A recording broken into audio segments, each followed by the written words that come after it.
Come in, my fellow hackers. Can you hear me? Are you receiving my signal? If so, do not reply. This line isn't clean. The man may be listening, and he could trace you. Tonight, we have a cyberpunk vampire game that is, frankly, amazing. It deserves to be shared with the world. But I've spent the last 2 hours setting up a insane system that I will get into later to work around some pretty stupid fucking design decisions that were made when the game was released. But I think I have solved the problem. I have cracked it, as you would say, maybe. Anyway, I have my cyber glass of cyber wine. I may get through multiple glasses tonight. This game is just that incredible. Anyway, let's not waste any more time. Get on to the show. Alright, I'm going to take this off because it's warm in here and my glasses are steaming up and okay, joke's over. Okay, that's enough. However, I will be still referring to this as cyber wine. Right. So, the game tonight is an adventure game released in 1993, I think? 93, 94? Called BloodNet.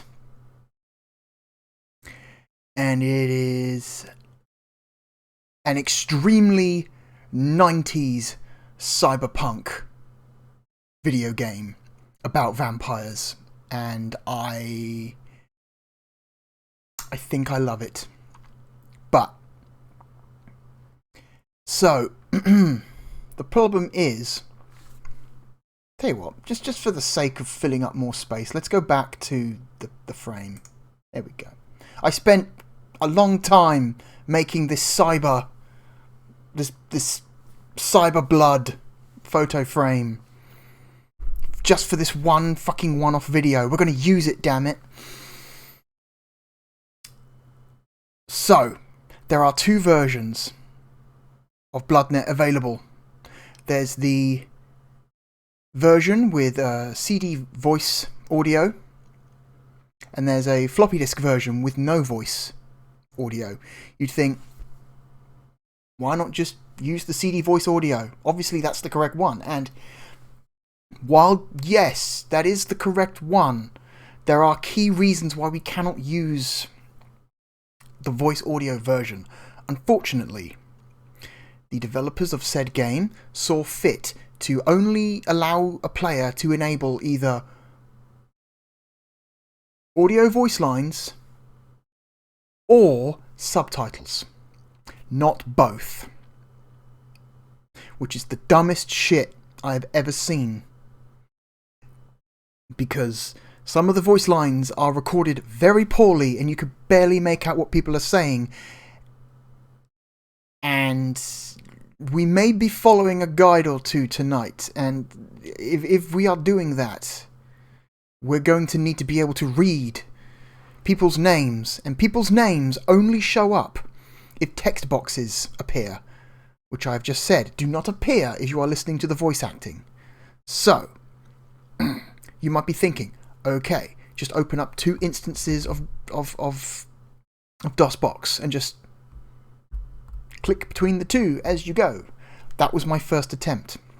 It turns out, specifically, the CD voice audio version of BloodNet does not like it if you unfocus from its version of DOSBox.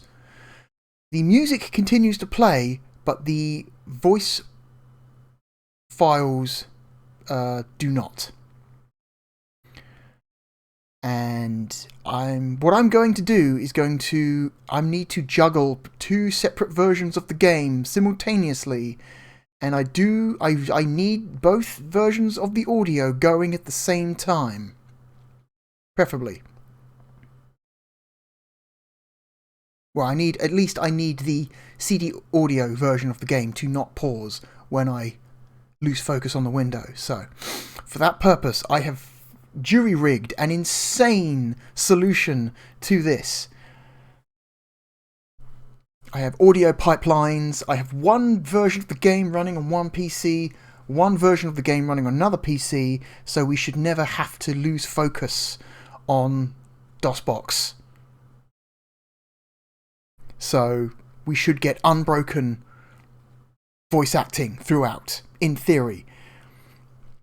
But so I'm piping in the audio from the voiced version, but I'll be capturing video from the floppy disk version, if you see what I mean. So I can have, as the audio plays, the voice samples play on the voice version, I can manually skip through the text boxes on the floppy disk version. It's gonna be a nightmare, but it's fucking worth it. This game's incredible. Okay. Let's go back. I'm excited. I've been setting this nonsense up for almost 2 hours, and I need this to work, because holy shit. I found out about this game a week ago, and I cannot stop thinking about it. So, without further ado, okay, I've selected the icons on both computers. I'm going to hit enter at the same time.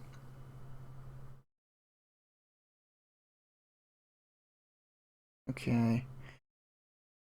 I'm going to put my headphones on.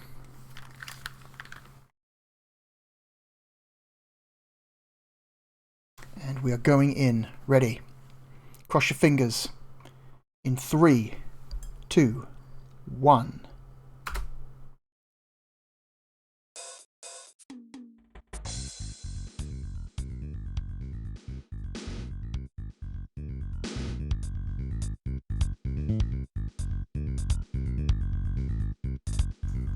It's working. I think it's working.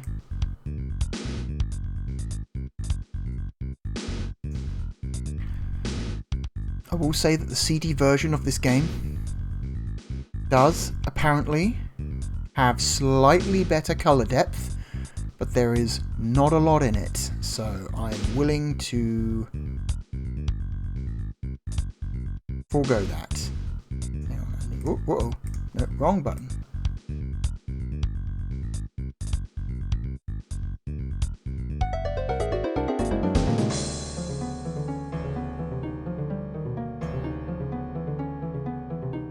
Okay, here we go. At the club. Looking for me? Maybe. I thought I could find someone like you in a place like this. My lucky day. The name's Ransom Stark. I know. I've heard of you. Looks like clients aren't exactly beating down your door, Stark. I'm here to make you an offer. Pays 50 grand. Interested? For 50 grand? There isn't much I wouldn't do for 50 grand. I'm not interested in your personal life, Stark. What I want is some business taken care of. A man named Clayton McRae with the Trans-Tech Cyber Eye Bureau is making my life very difficult. My father and I have indulged in a few business practices that conflict with the company's policies, and aren't going to sit well with the Judgment Committee. I want the records of them wiped off the disks, or McRae convinced that I'm not worth investigating, ever. I don't care how you do it. Just do it and you'll get paid. Agreed? Are you part of the deal? Just do what you're hired to do, Stark. You'll get your money. Then we'll talk. Where do I find you? Uptown at 666 West 125th Street, the penthouse. I'll be waiting.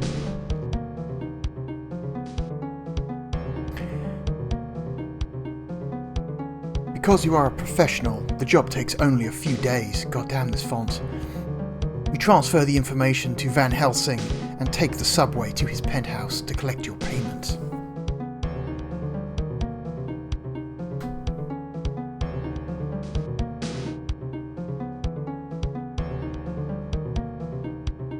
I'm here for my 50 grand. You work fast.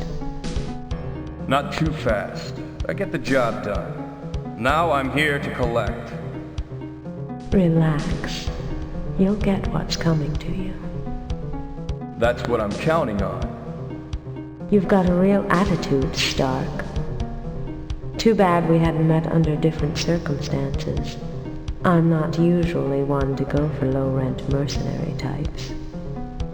Don't knock it till you've tried it. Besides, you're not exactly standard issue. What's your story anyway? You come out of nowhere with the most unusual, captivating looks I've ever seen on any woman. Then offer me a fortune for a job I could do in my sleep. She looks like Michael Jackson. I couldn't wait to get up here to see you again. You're like no woman I've ever met. I'm not sure I like what you're doing to me. Don't knock it until you've tried it, Stark. Come here. You read my mind. Speaking of mind, what is this thing that's sticking out of the back of your head? You have a neural implant, Stark? Yeah, a woman pulled me out of the gutter and saved my life with that thing. Another woman, Stark? I'm almost jealous. She was a friend. A good friend. I haven't even talked to Tackett in years. Heard she was somewhere in the Greenwich Village Warrens. I should look her up. I wouldn't even be here if it wasn't for her. How true, but let's forget about her. One woman saved you, Stark, and now one's going to damn you. My way is a lot more fun. Talk to me, Stark.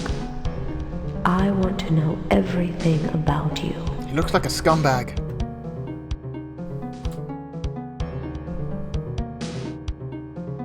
Ooh.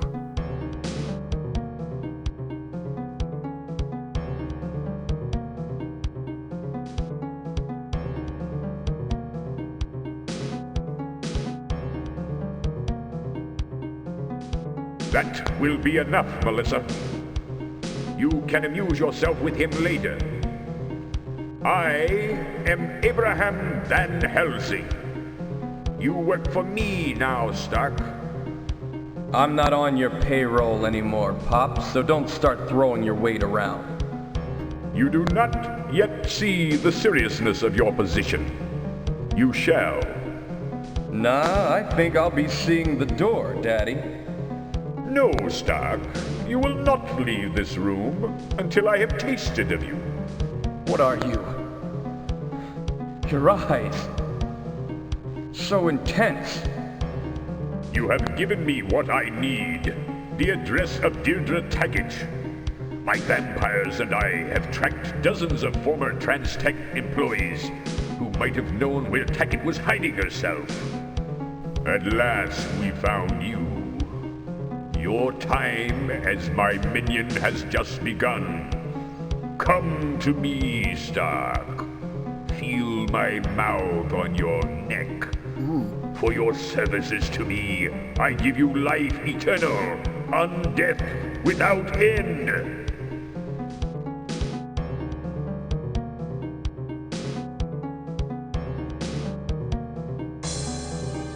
That artwork. Jesus.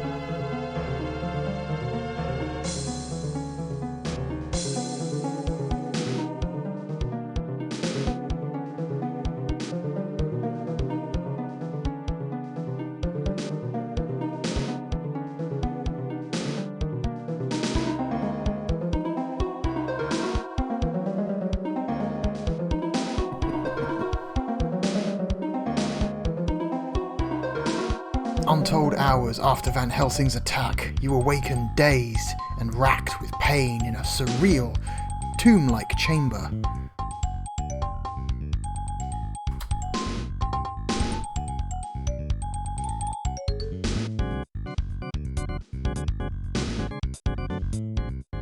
What have I become?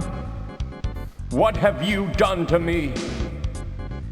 You are one of us now, Stark. A vampire, a hunter of men. And because you are of my creation, you are under my command. But why? I can use a freelance with your talents in my cadre of Night Stalkers. When we have captured Taggart and taken from her the information that we need, I will be but one step from attaining power over Manhattan, cyberspace, and beyond. I shall control the Earth's computers. I shall have power without limit. And I'm gonna help you. You already have. Giving me Taggart is like handing over Incubus, the ultimate icebreaker, to me. Come, you have much to learn.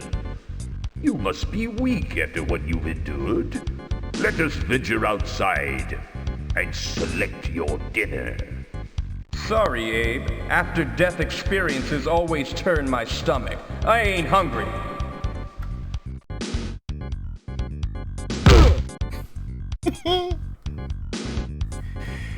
Your sudden blow stuns the vampire lord, allowing you to make a mad dash from the penthouse to the street. Not pausing to catch your breath, you run to the subway. Desperate to reach Tackett's laboratory before it's too late.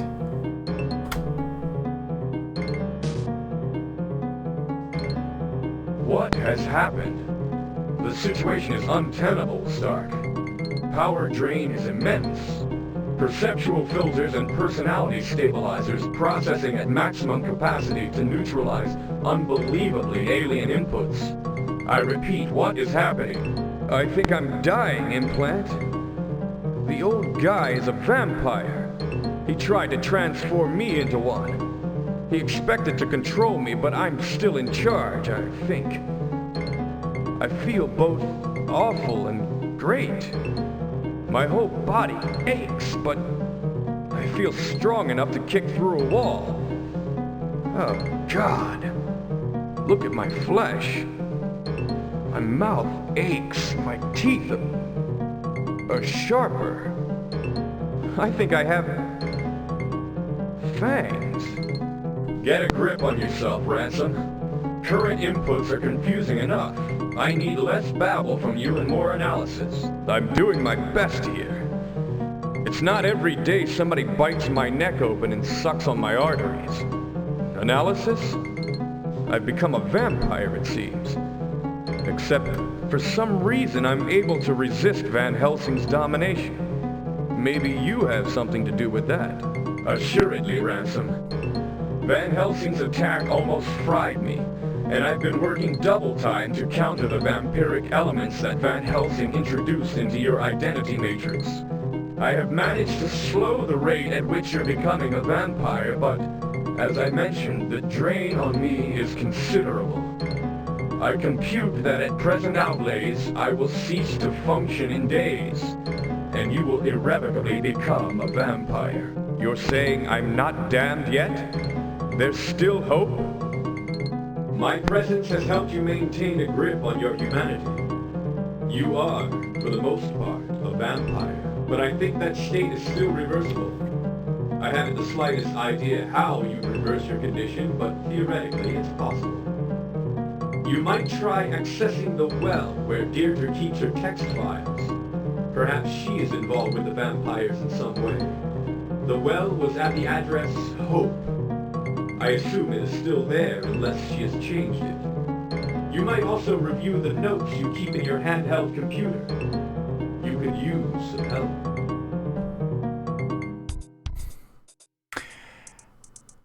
Jesus Christ, that is one hell of an intro.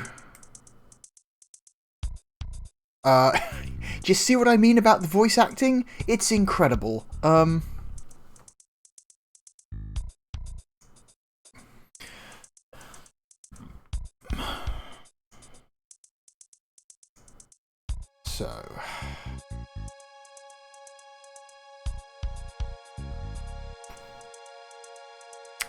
So this game it's not just an adventure game, it's also an RPG. It has hella RPG mechanics. It's not just a point and click. So it's actually kind of inventive. But it's far from perfect, as we will find out. This is a game that is difficult to play. So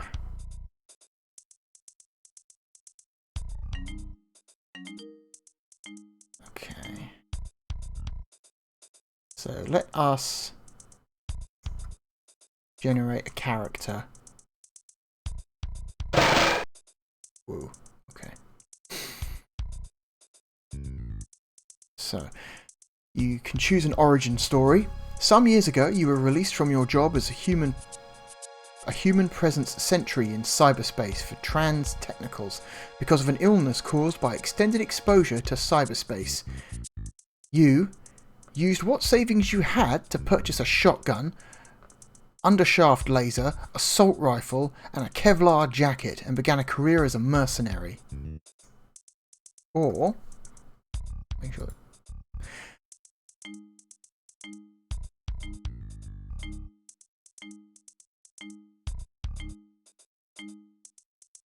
Okay. They give different questions in different versions of the game. Okay. You were hired by Deirdre Tackett to scrounge computer components in support of her underground activities. Began searching through huge scrapyards in Hoboken, New Jersey for salvageable machinery and computer components. Basically, we're sort of choosing our expertise here. Bartered with the Flux Riders for a Praxis 2300 Elite Model decking unit and began surfing the network in search of profit. Used what savings you had to purchase guns.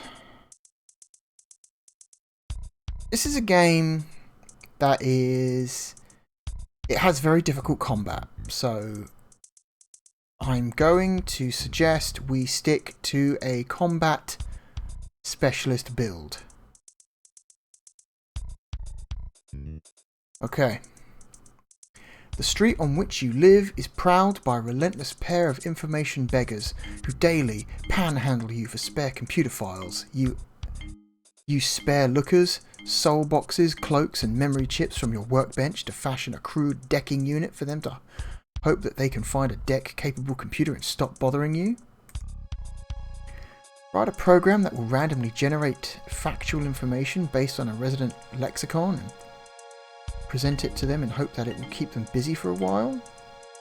Pull them into a dark alley one evening, show them the largest firearm you own, and explain to them what will happen if they don't leave you alone. Pay them to assist you in your frequent scrounges through the industrial scrapyards in New Jersey and Queens. Use spare lookers. Okay, I'm going to continue down this option of we're going to be a combat guy. We're going to specialise in combat.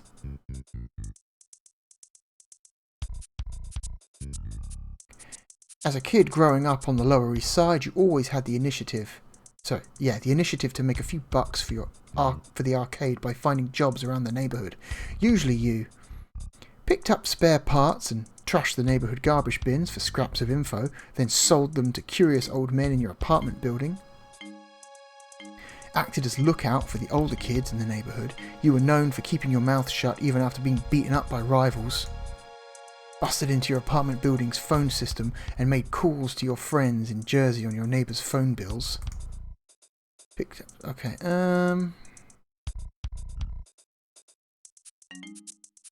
so, scavenging.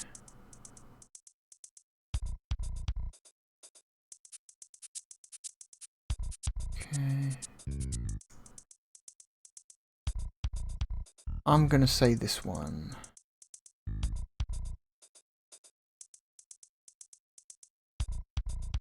In an act of industrial sabotage, an agent for a West Coast megacorp steals the formula for Rimbus Pharmaceuticals' tryptamine-based line of hallucinogenic cosmetics designed to make users feel as beautiful as they look.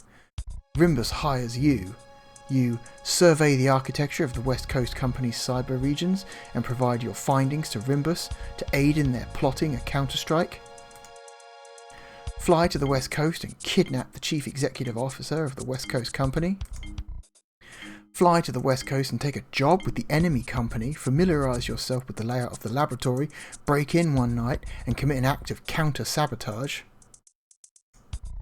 Fly to the West Coast and randomly assassinate senior member of the offending. Again, we're going to go with combat heavy. We're going to go full combat.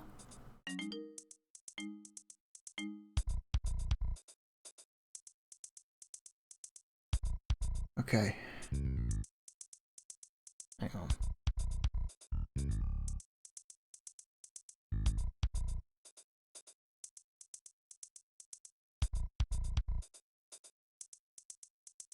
Walk past ignoring the fracas, and enter the restroom. On your way out, you stop, feigning concern, and pick the pockets of the fat man's victims. Okay, sorry. As you sit in the abyss having a quiet drink, a fight breaks out near the restrooms. A bald, fat man slams another man's head off the hollow vid jukebox. When the victim's girlfriend tries to intervene, the fat man begins to attack her. You stand up and walk past, ignoring the fracas, and enter the restroom. On your way out, you stop, feigning concern, pick the pockets of the fat man's victims. Okay, so you're a scumbag. Wait until the fat man is finished pummeling his victims, and then try to convince him to join you on your next dangerous mission. When he resists, offer him a cash payment for his services. Still a scumbag. Approach the fat man from behind, zap him with a taser gun that leaves him momentarily stunned, and then slice his hamstrings with your Bowie knife.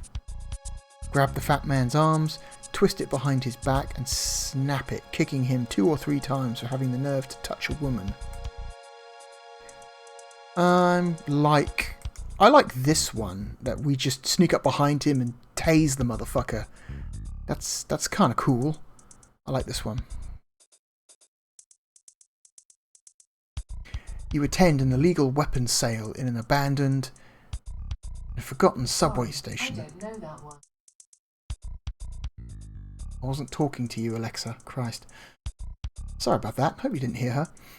You attend an illegal weapons sale in an abandoned and forgotten subway station along the now defunct Manhattan Flushing line. You purchase an undershaft sinusoidal pulse gun. Okay, it's a weapons. Purchase a shoulder-carried toolkit designed for effective equipment repairs in the midst of combat. Purchase the Treadaware Deluxe Field Medical Kit, complete with computer-generated triage hologram, capillary effectors, and nanotech-driven self-suturing catgut. Catgut? What's a fucking catgut? Purchase a claw implant. 4 retractable razor-sharp claws protruding from apertures installed in over the knuckles. Purchase an undershaft. Okay, so we're going with gun, repair kit, medical kit, or like mechanical claw. I like the idea of the mechanical claw, actually. That's cool.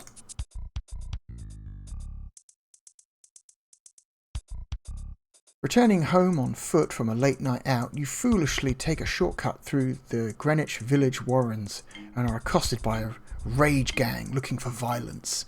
You set your white noise blaster at its widest setting and stun your attackers with an ear-splitting force blast. Convince them that you are extremely wealthy and will pay them well if they don't attack you. Hurl 2 rainbow hallucinogen-inducing grenades into their midst and stroll past them as they cower in fear from hallucinatory horrors. Flash them a big, sinister smile. This is the moment you've been waiting for. Activate your sizzle knucks. Sizzle knucks. And electric truncheons and wade into them. I'm gonna go with gun.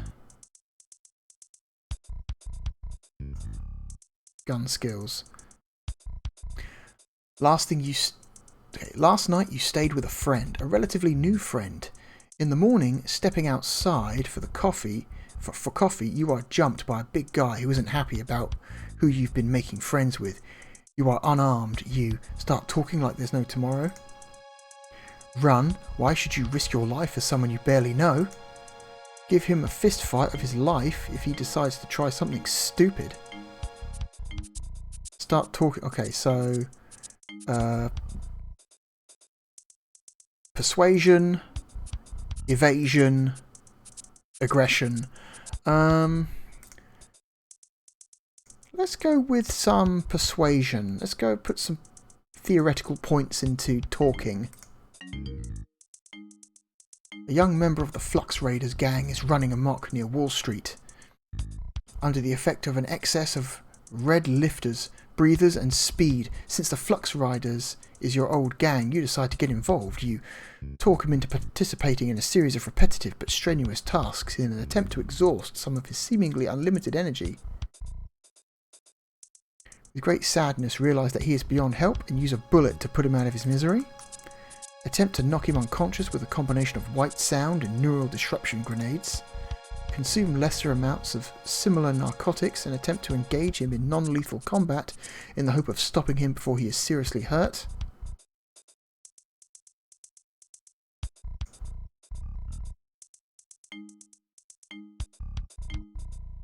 Let's trick him into getting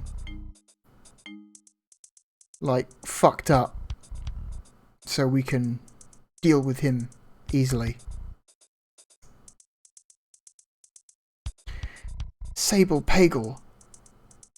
A fruit merchant of your acquaintance enters your favourite bar, the Abyss, and falsely accuses you of addicting his daughter to hallucinogens. You threaten the man with a Bowie knife, causing him to withdraw his accusation and apologise to you. Set aside the weapons you carry and challenge Pagel to unarmed combat as a non-lethal way of settling the matter. Think fast in order to avoid violence and persuade Pagel that you are innocent of what he accuses you. Ask no questions and hit him with the full amperes of your Krupp's taser gun. Threaten the man. Okay. Okay, so blades. Unarmed.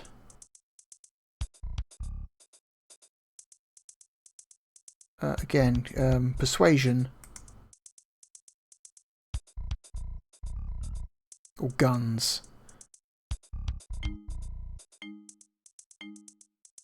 Okay, let's try putting some more points into persuasion. The leader of a powerful cult underground that, among other crimes, perpetuates the memory of country western music.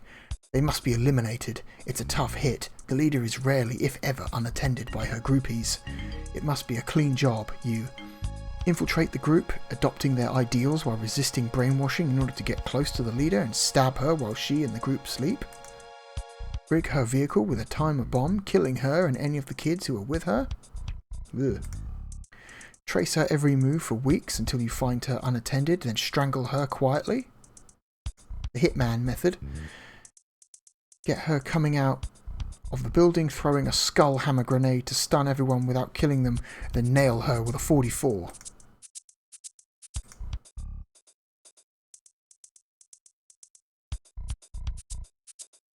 This one.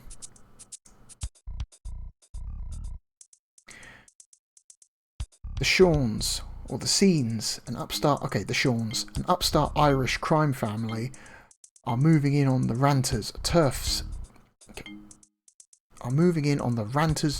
in Hell's Kitchen. The Ranters are fighting back with force, and the streets are turning into bloody battlegrounds. The Shawns hire you for assistance. You go to the Ranters, hang out and vandalise their cyber hogs, which are parked outside. When the Ranters rush outside to investigate, you attack them with an undershaft laser rifle while shouting threats in Gaelic. While the Ranters are out, sneak into their hangout, plant a homemade bomb that will destroy the location, and paint bleeding shamrocks on a wall near the location. Challenge the leader of the Ranters to unarmed combat on behalf of the Shawns. This one seems fun. vandalise their cyber hogs, then shoot them all with an assault rifle. Okay. Or a laser rifle. Okay, this is weird. The floppy version of the game has different questions to the CD version of the game. So I'm going to quickly go through these questions. Maybe they're randomly chosen questions and there are more possible questions than what they give you.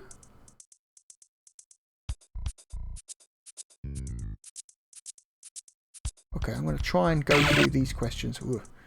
Yeah, and then it creates this weird like bzzz sound whenever you confirm your choice. Again, this question did not show up.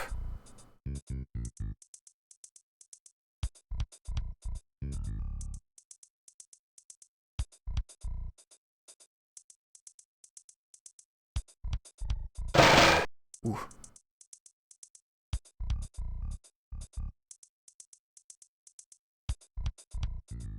Try and get through these as quickly as possible.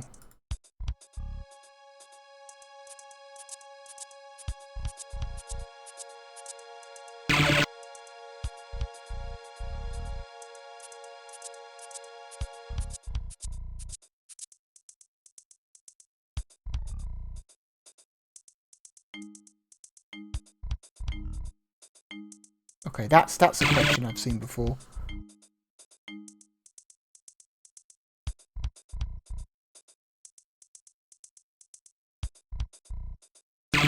Okay, that's a question I've seen before.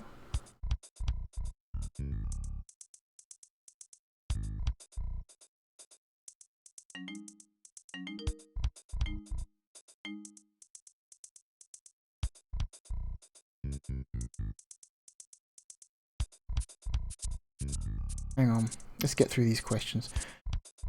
They must be randomly chosen from like a list, and you don't always get the same questions every time. This question I'm on right now doesn't seem like it was one of the ones I chose.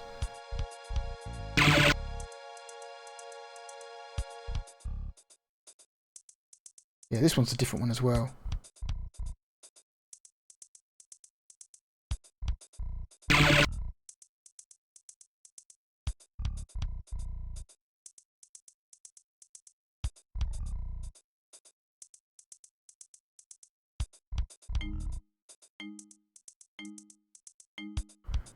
Okay. I think we're getting near the end now.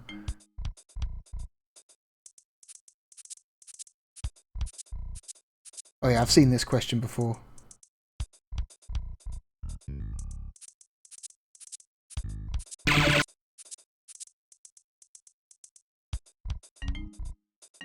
Yep, choose that one.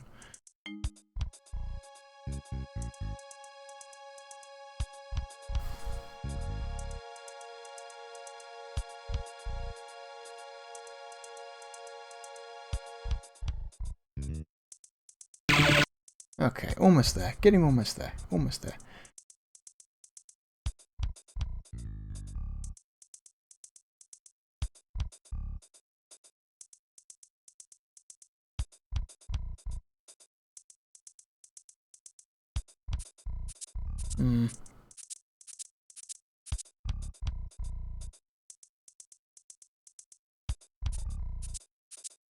Okay, there we go. We're through the questions. Right, let's build a character for real now. Okay, so they actually give us, despite having a pre-selected character for the intro, they actually let us have, like, they let us choose what our character looks like. Which is weird to me, because in the intro, this is our character here, this guy. But, you know, if you decide you don't like the way that guy looks, you can pick one of these handsome fellows. I'm thinking, for the sake of, I don't know, these two here kind of look similar-ish. White guy with a square jaw. Let's go with this guy just so we've got some consistency. I'm going to do the same on this side.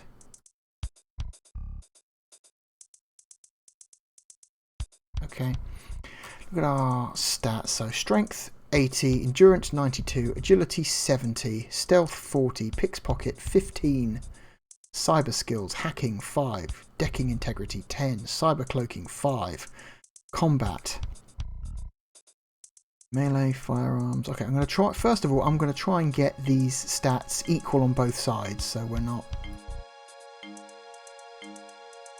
getting weird, because we got some different questions, which probably means some of the existing points have been distributed slightly differently. So while I did try to keep them similar, I don't know for sure. So this one's on this side has got 1 extra. This one needs 1 extra here.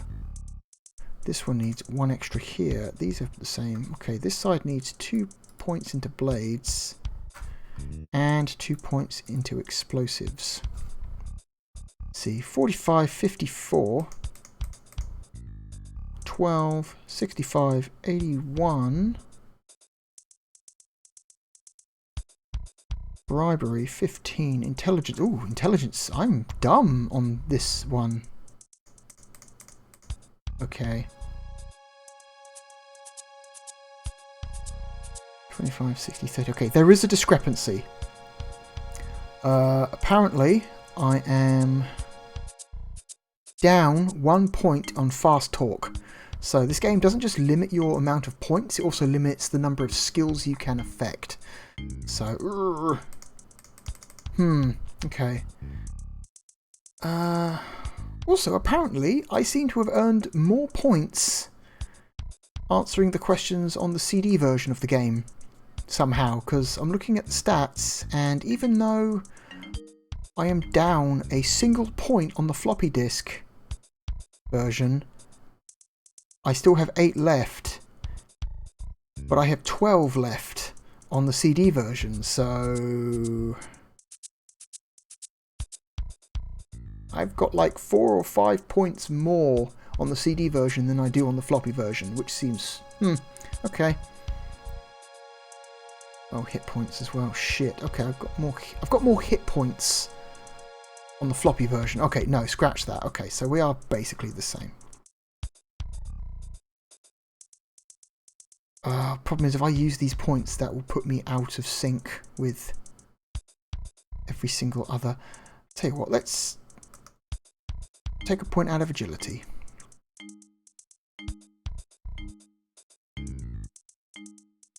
Just so we can...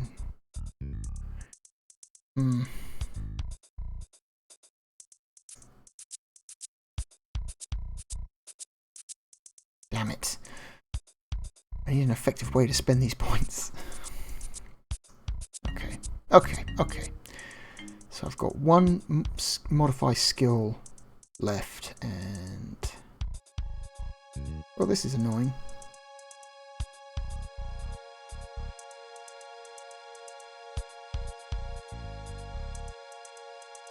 Okay, I've got 1 modify skill left here as well. Let's go into firearms. Let's go big on firearms. 78. You see, I still have 5 points left. I still have 5 points left on the CD version, even though I'm all out. And I don't have any modify skills. Oh no, I suppose I can. Maybe? I can do that.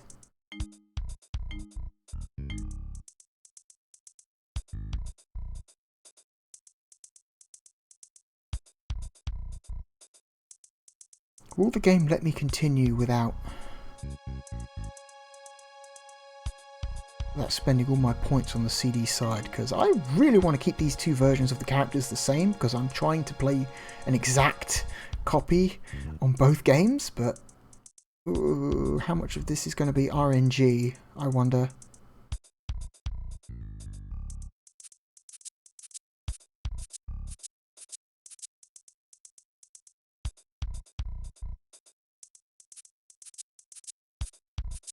Damn it.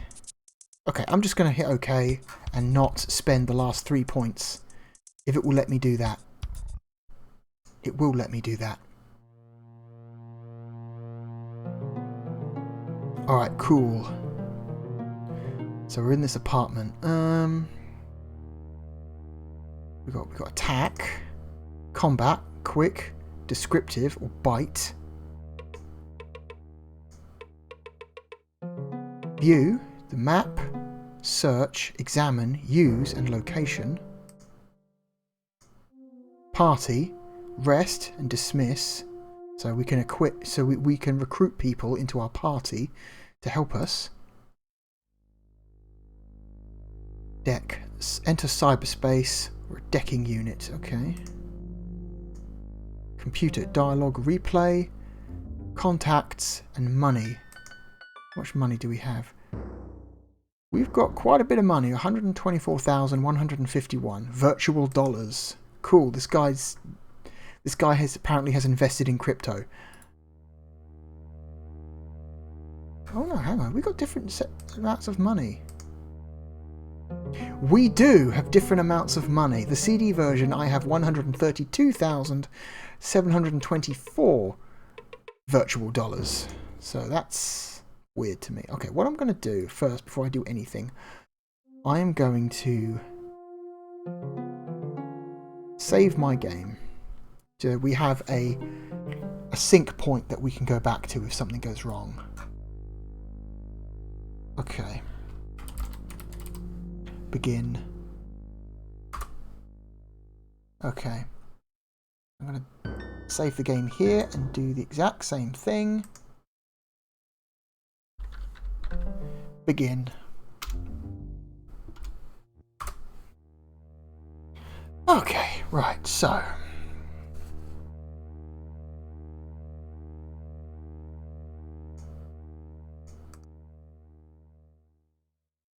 Let's examine this.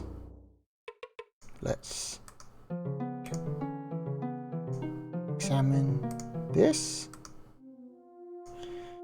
So I can pick this up, but I don't know what it is. I can't examine it either. Search. The observation skill of Ransom Stark is not high enough to locate hidden objects, so that's not a skill that... okay.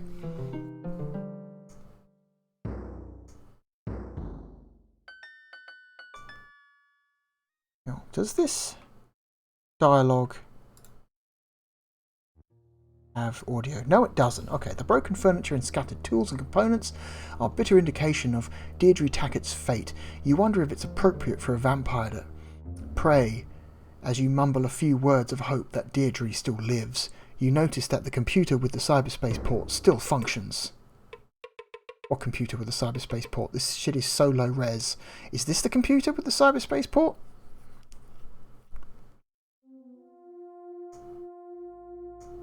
So I don't know what this is. Can we... We can pick them up, but I don't know what they are.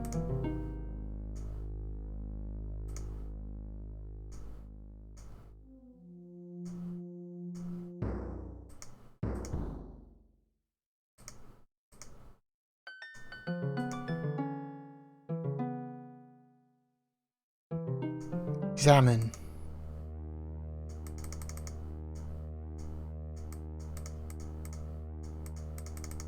This chair is huge. The character we are playing as has the physical stature of a child. Look how massive this chair is compared to him. So we can pick shit up and give it to him, which is weird.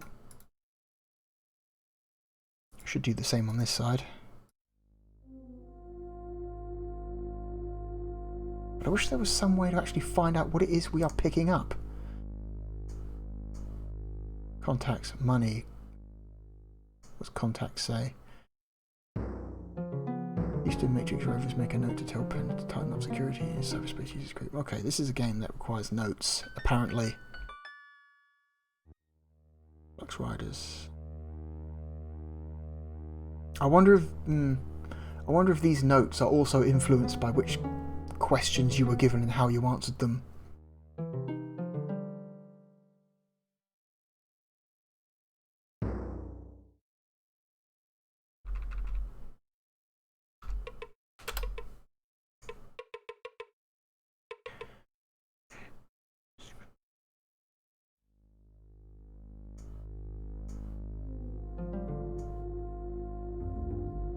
Alright, let's just pick up the rest of this crap, whatever it does. No idea what it actually does, but okay. Let's just assume it does something useful.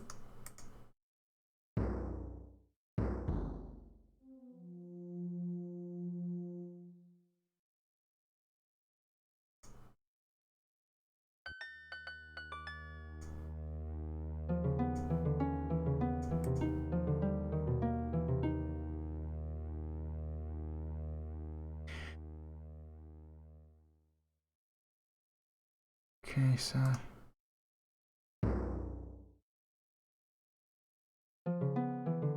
broken furniture. Okay. It said something about a working computer. Hang on, let me just catch up on this side. Grab some shit. Give it to him. Again. It's very important we try and keep both of these versions of the game running simultaneously. Okay, they said the computer is working in cyberspace, so let's...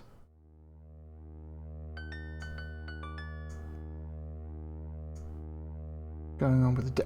okay, right, okay, this is what the items I picked up were probably for. Level 2 cloak.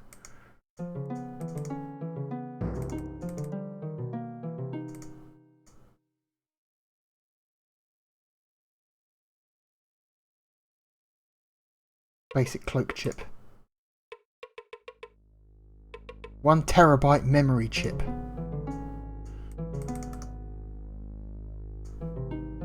Oh, so we can customize our decking unit, which is cool. A soul box. What is a soul box? A basic soul box. A looker chip. What is... cyberspace navigation chip, an essential component for all decking units. Use. In order to use an object, you must pick up the object and hold it as the mouse cursor. Cloak. Cannot use a level 2 cloak. Okay. I can't remove the... chip. Cannot use the tin soldier soul box. Cannot use the looker chip. Okay, I can't really do much here at all. Escape.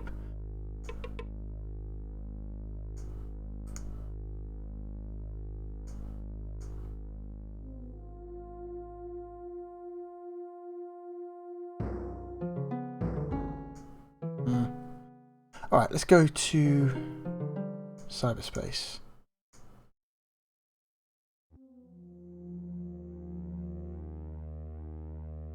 Oh god, this version of the game has... oh my god, this game... the CD version has cutscenes. I've made a horrible mistake. Okay, it's a very short cutscene. It was basically like a silver chrome face.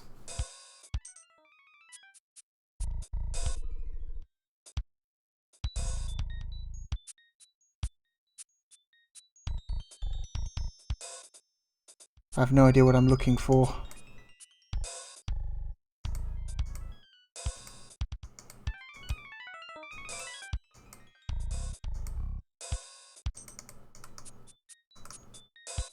You spin through a general plane of cyberspace highway. The cyberspace highway. Okay, the space in between all the clusters and wells in the network. To access a cluster, you must interface with a FATS terminal. Whatever the fuck that is.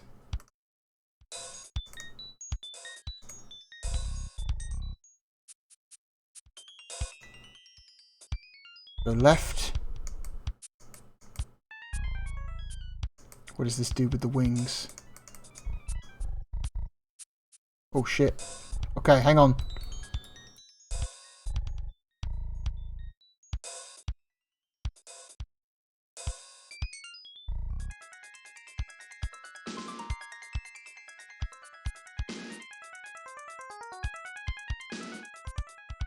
There's no angel. Where's the angel? Please tell me this isn't...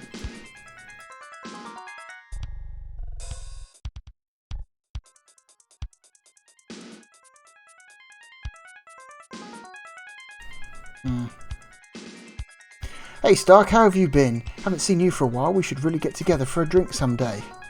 Right, Dreg, as if you ever left the net, you're decked in around the clock. Hey, I'd take surfing the Matrix any day over dealing with New York. I even met my girlfriend in here, Stark. We've never even had to meet out of the net. A cyber romance on the edge. Yeah, I'm always one step ahead of the rest of you losers. Bet women are really impressed with that, Dreg. Of course, they can't smell their new boyfriend over the net, or see that he has dandruff the size of cracker crumbs. Go ahead, Stark. Make a fool of your jealous self, but I know what I'm doing, so the girls never meet me, and maybe when they do, it doesn't always work out, but hey, then I've got a good chance of getting some virtual sex out of the deal. Unless you're too fat for the virtual suit. Now I remember why I like you so much, Stark. Your charm. I was going to make good on that money I owe you too, but now I'm having second thoughts. You telling me you have money? Well, no, I don't have the money, but I got something better. A self-replicating virus for crashing cyborg systems. Load it into a data spider, latch it onto any of the company's drones, and stand back. I'm loading it onto your deck now. Security drone virus is placed in your decking unit's memory. Oh great, so we just received an item. It's an interaction we can't replicate on the other side. Great. I'd rather have the cash, but I guess that's better than nothing. Something like that could come in handy, considering what I'm up against these days. Thanks, Dreg. You may be worth your weight in fibre optic cable after all. Okay, I'm going to try and find this other dude.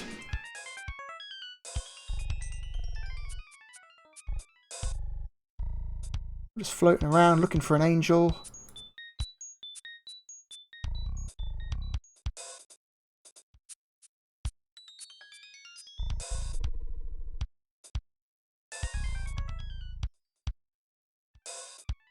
Oh, come on.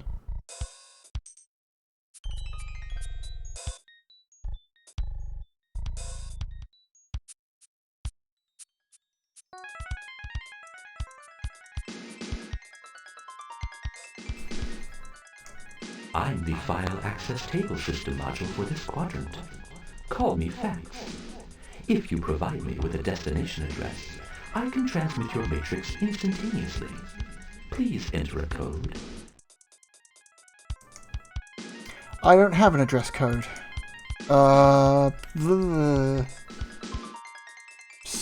666. Cyberscores are too low for my circuitry to interpret your signal.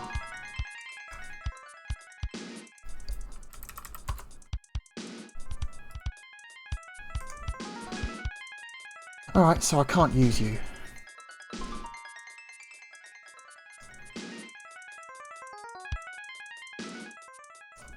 Oh! There's that thing I just picked up.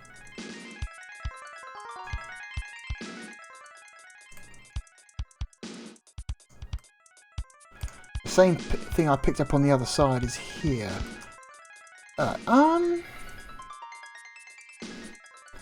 going to try again to try and locate that character we just spoke to on this side, because I really don't want to get out of sync.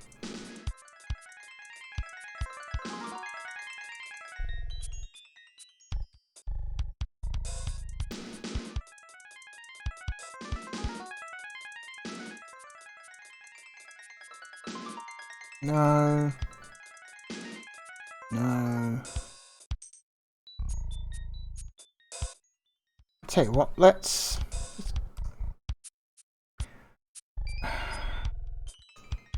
You spin through... Okay, it's the same shit.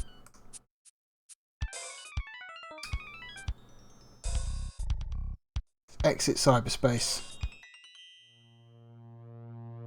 Alright, let's try going somewhere.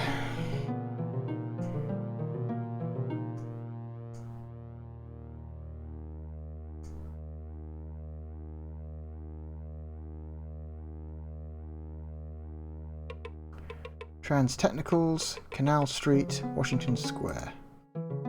That's where we are right now.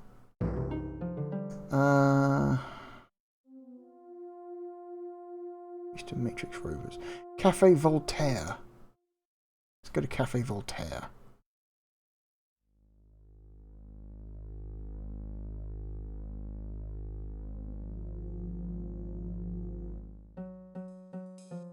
Here we go.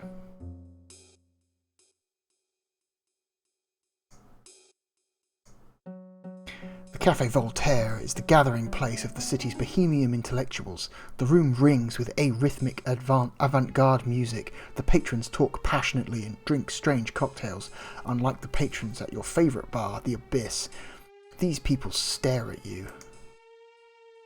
Okay, let's talk to this guy. Welcome to the Cafe Voltaire, my friend. Keep those weapons at your side. I encourage my customers to discuss armed revolution, but I don't want it beginning here, you see. Can't say I've seen many bars like this one. There is none like it, sir. None. It is people, mon ami, who grant life and personality to a cafe. And it is the people who talk here ceaselessly, who drink absinthe cocktails, write poetry, experiment with technology, seduce one another with unbridled passion and imagination, who give this place spark. I've always been suspicious of wordy intellectuals. They think they can justify anything if they cover it over in enough bullshit. Aha, you have panache, you have attitude. Have a chair, have a gin. There will be entertainment later. Ultraviolet will be performing instantaneous poetry fashioned on stage from words extracted from her subconscious by a neural implant of her own design. She runs the output through a graphics program that converts the literal meanings and emotional connotations of the words into holograms projected throughout the room. Not to be missed, mon ami. Okay, now I'm good, thanks. What about you? You looking for a handout? Sorry. No time to educate a novice. I don't deal with people walking up the streets unless they come with a good reference, so beat it. Damn, she was angry. What about this man here?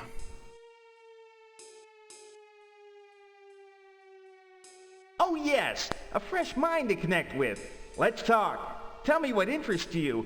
I'd like to learn all I can from you. There's always more to learn, more to talk about. Let's talk. I'm not really up for that right now, thanks.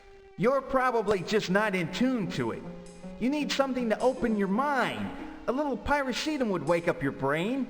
If you want to specialize, I'm working on a combination of centrophenazine to enhance intelligence and vinpocetine to boost memory. Of course, there are days when a whiff of vasopressin is all you need for a full day of learning, but on my last deck, 20 milligrams of sulfutium did the trick. The sheer quantity of information I brought back. And you don't need a Praxis 3000 for that kind of storage. It's all up here in the gray matter, friend. Along with a lot of medical waste. I take it mental fitness is not a subject of interest. Maybe something a little closer to home. Last aphrodisiac I mixed was a combination of biomacryptine and diprenal that was out of this world. None of us left the cafe for 2 days. Listen, I mix only for myself, but if you're interested, I could get you the means to be your own medicine man. I've upgraded my equipment, looking to unload my old pharmaceutical kit for, say, $300. Interested? I'm gonna say, yeah. It's top of the line. Get all my equipment from Pharmaceutical Freaks, the best supply house in Manhattan. Xandro receives $300. You now have $123,851 in your account, and a little bit more on the CD version side.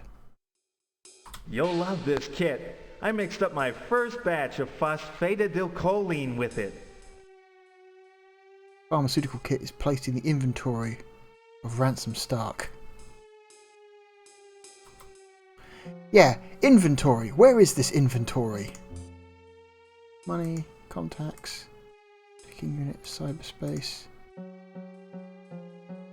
Examine. Nope. Press I for inventory? No. F1. Nope. F2. Nope. Okay, these are just F7, F8, F9, F10, F11, F12.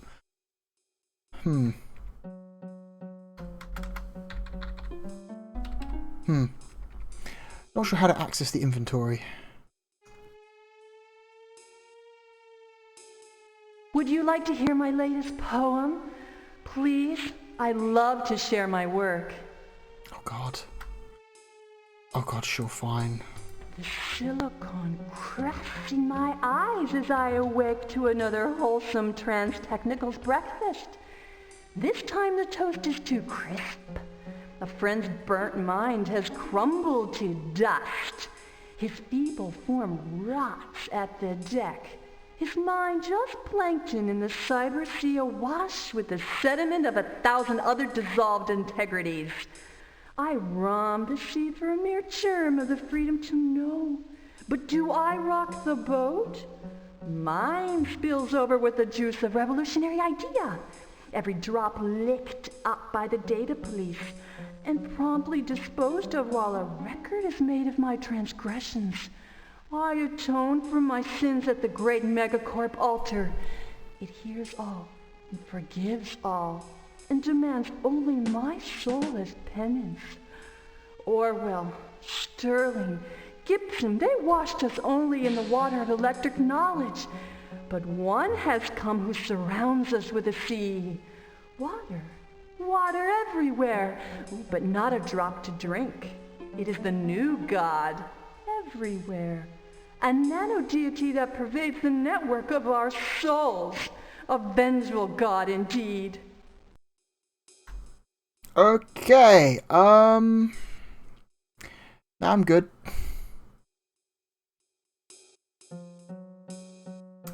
Tell you what, let's get out of here. Can we talk to this man again? What else has he got to say? Take care. Feed your head. Okay, same shit.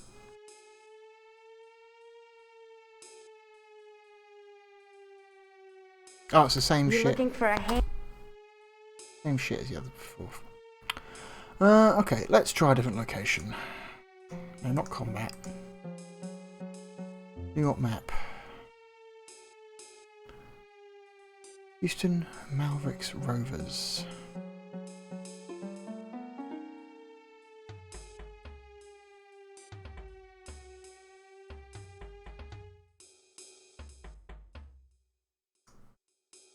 This room serves as the meeting place for the Houston Matrix Rovers. A group of aging cyberpunks. The gang's members aren't a dangerous sort, but their work as hackers and deckers is just as illegal as other gangs in the city. Okay. We've got some people here to talk to. Oh. Stark, what's the frequency, brother? Too much noise, not enough signal. That's why I'm here. You need it? You got it. But damn, you look casters up, like you're dying or something. Actually, I'm undying. That's the reason I'm here. I'm taking stock. You're one of my few friends in this town, Smiley. I need to know if I can count on you and the Rovers. Anything we can do, Ransom. We wouldn't be much use to you on the streets, but we'll do what we can from here and in the net. If you come across any computer code that you don't know what to do with, we can probably help you. Bring it here. Introduce yourself to the new guy if you haven't yet. His name's Hakim Magsudi. Apparently he used to do some murking himself when he was younger. Appreciate it, Smiley. You need a place to jack in? You got it. What about the jack off? I'll add your vital stats to the room's locking mechanism. You can use our machines whether we're here or not. We're about as shielded from the company as we can be. Okay, so there's an extra option on the floppy disk version side. Pulse emitter. Oh, it's like an object. Oh, uh-oh.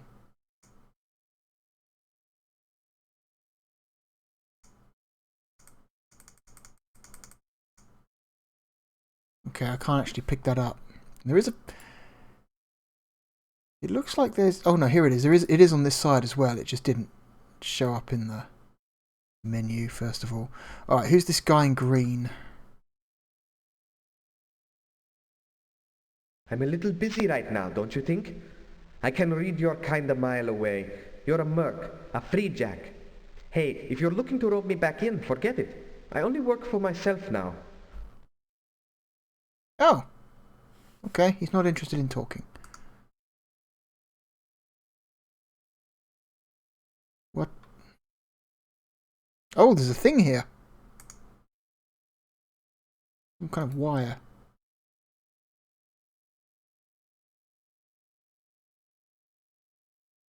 I love the tiny little, like, digitized sprites. That's hilarious. Well, some of them appear to be digitized. Like, my guy appears to be some form of heavily edited, like digitized actor, where a lot of these other guys just look like they're sprite art that's based on a digitized actor or a photo or something. You must want something, Stark. That's the only time we see you anymore. What's with your face? That the latest fashion on the east side? Yeah, like it, Flex? I think it makes me look soulful. You look burned. What are you into these days? Wasting time with a D-base I clipped from Hunan storage. Includes source code documentation for several models of memory chips. Not that I can milk anything from it. The documentation's so piss poor. Damn Chinese code's fragile as a soap bubble. Their government in the late 20th century was a worse info tyrant than a megacorp. Still The are. country's still trying to catch itself up. I'm involved in something. Might need your help. You always need our help.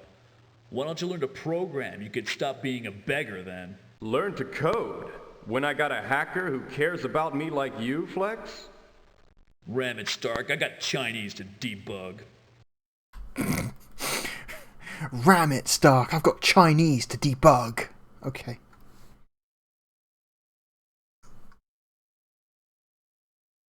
Last time you were here, you were asking after a TransTech employee named Tim Goldfarb? Yeah, I knew him from when I used to work there. Keeps his ears open, hears stuff. Good contact to have. Nice guy, too. But I've lost touch with him. Company says he quit, but didn't have an address for him. Well, I was facing with an angel who hacks for the company. She works in pragmatics and gets a jolly spin in the net. Sort of dwells on both sides. A couple weeks ago, she told me about a guy named Goldfarb who worked in marketing. Yeah, that's him. Timmy Goldfarb. Turns out old Timmy was doing his own unauthorized decking. Got into Notional Labs data cluster and started experimenting with morph codes that are stored there. Know what a morph code is? I've heard things, but nothing I trust. Pretty scary stuff. No commercial apps yet, but they promise to make chemical enhancement look quaint. Morph code is software designed to be introduced into a human consciousness while it's rendered in cyberspace, and then make changes to a person. Potentially rewire, re-engineer a human being. When a person decks, his consciousness is reduced to numbers, sorted into files, and stored in a soul box. Morph codes are compatible with soul boxes. Want to make yourself stronger? Your eyes see better? Maybe you want to increase your sex drive. Maybe decrease it, eh? Learn languages? Add deep bases of information to enhanced memory centers? Triple your brain's rate of neural exchange? Anything. All without the limits and side effects of machinery and chemicals. Because the morph code changes what you are. It changes the numbers in your data, Angel, and when you leave the net, those numbers become you. Sweet Jesus. I could use a cigarette, I think. I'm no philosopher, and I'm happy about that because I don't want to think about the implications of that stuff. So your friend Timmy finds a cache of this stuff and starts messing with it. Except this stuff's for pros only, right? Don't try this at home, kids. He botched the program merge between the morph code and his soul box. Ended up with severe brain damage. Institutionalized? He's running crazy downtown with a loose-knit gang of psychos called the Autonomy Dogs. Calls himself Wild Child now. Where can I find them? They hang a lot around Wall Street. A lot of Their dialogue. leader is a guy named Sabakata St. Albans. Rich guy. His father ran a chain of virtual wear shops and left Sabakatas a pile. Sabs was a little unstable, though. Got involved heavily with the Genetic Purity Council. Even went out on raids with the scrub teams until he got shot up pretty bad in a firefight with a South American ethnic gang called the Bolivarian Front. Only way his doctors could save him was by giving him a hefty-looking implant. He couldn't handle being transformed into something he hated and went completely over the deep end. Do yourself a favor, Stark, and forget about him. The dogs are crazy people, killers, psychotic refuse. Let it go. Okay, there's a lot of dialogue in this game. Okay, red person, who are you? What? Do I look like I want a friend right now? It's Ransom Stark, Rags. I know you hate being bothered when you're all virtual like this, but Penn tells me that you've been collecting whispers about the Star Chamber. I'd be interested to hear about it. Give me a second to put things on hold here. All right. I'll give you a synopsis of what I know, but you'd be better off giving up this obsession with the company. Not like you're the only guy they've ever screwed over. Understand now, what I'm getting is all second, third hand. Memos on the executive bulletin boards. Suits trying to get a fix on what's happening in the Star Chamber. But that's like seeing the future in tea leaves, you know. There appears to be some kind of conflict within the governing Star Chamber. A couple of members named Witt and Yatchison have lined up against an exec named Abraham Van Helsing, accusing him of putting personal business ahead of company priorities. I guess he's diverting sizable corporate assets for unaccounted purposes. Now this is freaking amazing for a couple of reasons. One, the Star Chamber execs give each other miles of elbow room. I mean, this Van Helsing guy must be making a hog of himself, because two, Van Helsing's senior exec on the chamber. I mean, the boards talk about this guy like he's Beelzebub himself. Been with the company forever, and no one seems to know his whole story. People wet their pants over this guy, so things must be out of hand for Witt and Yatchison to challenge him like this. What's this Van Helsing doing? If it wasn't secret, no one would give a damn, Stark. I don't know, but from what I gather, we're talking massive expenditures over a long term. Real estate purchases, hardware, secret projects in the notional and syntactic workshops. Fat cats are paranoid by nature. Witt and Yatchison probably figure Van Helsing's out to bugger them. They're probably right. Any idea how I can contact dialogue was Witt or different. Yatchison? Why not just tube to their penthouses and ring their bells? We're talking about Transtech Star Chamber execs, Stark. They're about as accessible as the president, and more powerful. What do you want? A midnight meeting in a parking garage? How about the men's room of the Waldorf? You can run the water while you talk in case the place is bugged. Whatever you got in mind, Ransom, drop it. You're going to end up lying in some alley with your chest kicked in. Jesus. Some of this dialogue is like really interesting. Like there's some like really hard sci-fi concepts, like cyberpunk sci-fi concepts going on in this game. Oh, we can take that now. That's weird. Can I not take this still? I can't take it on this end. For some reason. Oh, I can now. Okay. Detection on the mouse is a little bit weird. Okay, let's go back to the New York map. There we go. So that's just there. Wall Street. What's Wall Street? Trinity Church Cemetery. The Autonomy Dogs. Oh, there's more up here. Oh, wow. Okay, I didn't notice. Oh, Jesus Christ. There's so many places to go. There are so many places to go. What? What? Oh my God, we have the entire island of Manhattan.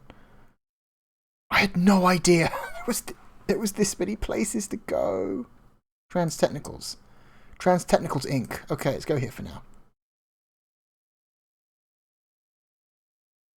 Oh, damn it. Hang on. Clicked the wrong thing. Here we go. Alright, catching up. Check for clearance badge is negative. Admission to headquarters denied. Alright, we can't go in. Alright, fair enough.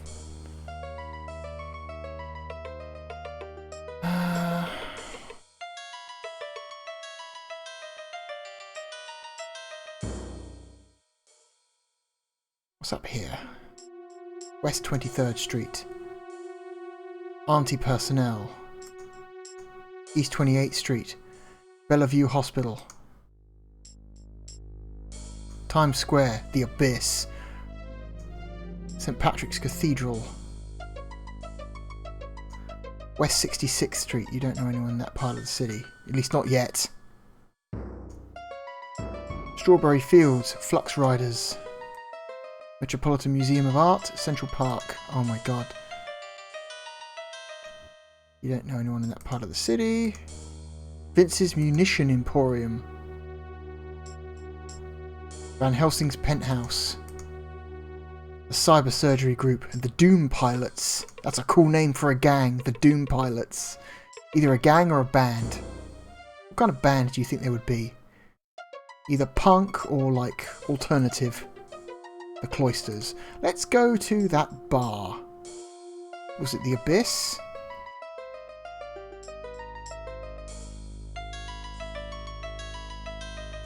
Times Square, okay. Hang on, let's try and catch up on this side. Okay, let's go to the Abyss. Oh, there's a lot of people here to talk to. Oh God. Strong drink, thumping music, and a fearless, dangerous clientele. Everything you want in a bar. You scan the room, seeing faces familiar and not. No one looks directly at you, but they don't quite look away either. You are certain everyone is armed, and you hope to see a friendly face. Okay, let's create a save secondary sync point here. I know our characters are a little bit separated in terms of items and right now, but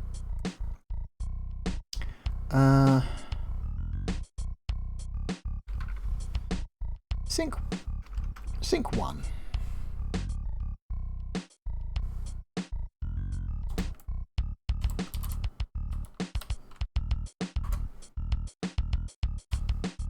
Cool. Okay, so if anything goes wrong, we can return to this save point. Who's this sour-looking chap leaning by the door? Why do you insist on ogling me like that? I feel like a piece of meat in a supermarket case. Relax, I ain't looking. I'm here to hire mercs. Need the best on my side. You're looking at him, fighting, decking, you name it, I'm the finest. Plus, I would add an element of style to your little endeavor. Looks like you could use it. Yeah, well, style ain't gonna save me when I'm on the wrong end of a white noise blaster. What makes you so damn sure of yourself? My skills speak for themselves. I'm even better than I look. That's why my fee for a job is $25,000. You always get what you pay for. You want the best? If not, don't waste my time. I'm going to say no. Let's shop around a bit. Then I suggest you leave. You really are an annoyance. Besides, you're standing in my light. Okay, that guy's full of himself. How about this green dude sitting on the... Looking for work, Cisco? Not me, amigo mio. I'm retired. I still drink here, but that's it. I've got a job you'd be perfect for. Kind of rigging I used to do is for young guys. I'm washed up. That's bull. I know about you. Know what you can do. When I first went freelance, the scroungers buzzed you and Hakeem all the time. You two are legends, man. You don't just quit on that. Huh. Legends who don't know when to quit end up being dead legends. Hakeem is a businessman now. When he's ready for me, I'll be his partner. We don't need the danger. This could be a big score. Make you for life. Involves hitting the company. You were the best at that, and I bet you're still pretty damn good. I'll be decking pretty deep into the network. No telling what company tech you could get your hands on. I'm not a mark, kid. Don't try and sell me. Talk to Maxudi. He always made the decisions for both of us. If he goes for your deal, I'm in as well. These days, he hangs with a group called the Houston Matrix Rovers. Okay, so we've just been there, so maybe that unlocked some new dialogue, but I'm going to go back there at some point. Maybe not right now. I might be looking to hire some hard guys. You look like you've got the muscle, but do you got the references, big guy? Until recently, I've traveled the Midwest, doing God's work in the grain belt. You just say God's work? The angel of the Lord comes to me at night, in visions and voices, and tells me of good and evil. Do you see my hands? These hands strangle God's enemies. These hands crush the throat of the Socialist Party candidate for mayor of Chicago. These hands broke the neck of the Bolshevik, leading a strike against the St. Louis corn syrup cartel. These hands hurled the president of an East Coast bank from the roof of the Sears Tower to his death below. Those would be credentials, all right. Eloquently stated, too. What about vampires and trans-technicals? Would those be God's enemies, too? The voices are unclear about the companies. God's authority over man is reflected in the company's great power and wealth. There may be a link between the corporate and the divine. It is confusing. But about the Night Walkers, there can be no doubt. They are spawn of Satan and must be crushed by these hands of God. For $4,500, I can join your struggle. Will you have me? I'm going to say yes. Max Bax receives $4,500. You now have $119,351 in your account. Your enemies are now my enemies, and they will die. Cool. So we've got a big man who brutalizes people for Jesus. Awesome. Love it. What's this green triangle here? Hang on. Yeah, what do you want? Can't you see I'm right in the middle of something here? Man, you look worse than I feel. Yeah, well, I got bigger things on my mind than looking pretty. Obviously. The only time a man gets a look like that is when he's being hunted. Looks like you could use a hand. I may like a drink now and then to calm my nerves, but I'm a damn good shot. Got the senses of a hawk ever since I got my ocular and aural implants. You hiring? I'm cheap. Only 15 grand. 15? That's... okay, it's 10,000 less than the other guy by the door, but it's... yeah. You know what? We're going to say yes. You look like a decent enough guy. Don't really care what I'm getting into. For 15 grand, I'd even work for a damn vampire. Of course, I'll need the money up front. Slash McClatchin. McClatchin or McClatchin? I can't. Receives $15,000. You now have $104,000 in your account. Thanks. I don't know what I've gotten myself into here, but I don't much care. I've done just about everything in this business. But I'll tell you my policy. I work for a guy once. Only once. I don't like having my name attached to anyone in this town. Got it? Now, let's get out of here. Who's the guy in the white suit? Hey there, Nimrod. How are they going? The music here is grating and arrhythmic. The smoke pollutes my optic sensors. Yeah, I'm having fun too. Listen. You working on anything? I'm not currently contracted to anyone. If I lacked discipline, I would be at what might be called loose ends. Existential crisis, Nimrod? I didn't think you were the type. You've worked for the Purity Council, right? The Genetic Purity Council has at times contracted me to kill certain individuals who do not meet specified demographic profiles, yes. That's what I thought. The rage gangs and cyberpunks are terrified of you. What would it cost me to, contract with you? For the transfer of $14,000, my services can be contracted. Are you making me an offer to join you? So we've got a melee guy, we've got a gun guy, we should really get a hacker guy. I'm gonna say yes. Very well, I am at your command. Nimrod 1 receives $14,000, you now have $90,351 in your account. Alright, I think we're done hiring people unless this last person is really good. Stark, how you been? Garrick and I gave up on you months ago. Thought you must have bought the permanent cyber vacation, know what I mean? Hey, you don't look so good. I haven't been myself. Listen, I can trust you guys, right? Always good. You laid your own neck on the line for Garrick and me many a time when we nearly crossed the line with TransTech. Where is your old man anyway? He's working for an uptown gang that wants some TransTech dirt.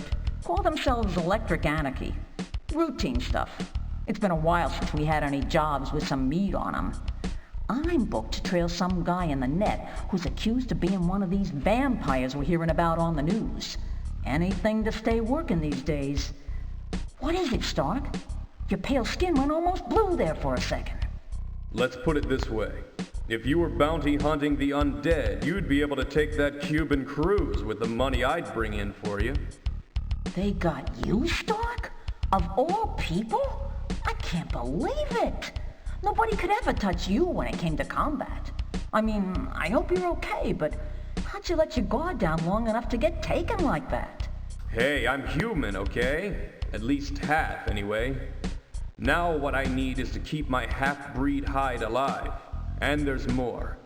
Incubus is real, Rimma, and these guys want it. If we don't get it before they do, we're all goners. I'm gonna need the best people on my side. Sign me up. That is what you're getting at, isn't it? She hasn't asked for money, so I'm just going to say yes. You just got yourself one of the best deckers in Manhattan. But I don't want to pull this kind of job without Garrick. Let's swing uptown to 175th Street and pick him up. He can skip the money he'd be making with that job.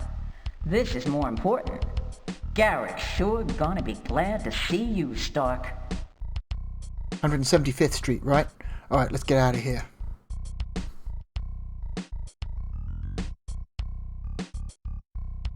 Times Square, 66th Street, 79th Street, 85th Street, 96th Street, 96th Street, 125th Street, 175th Street, all the way at the top. The very, very, very top of the screen. Alright, hang on. Let's catch up first.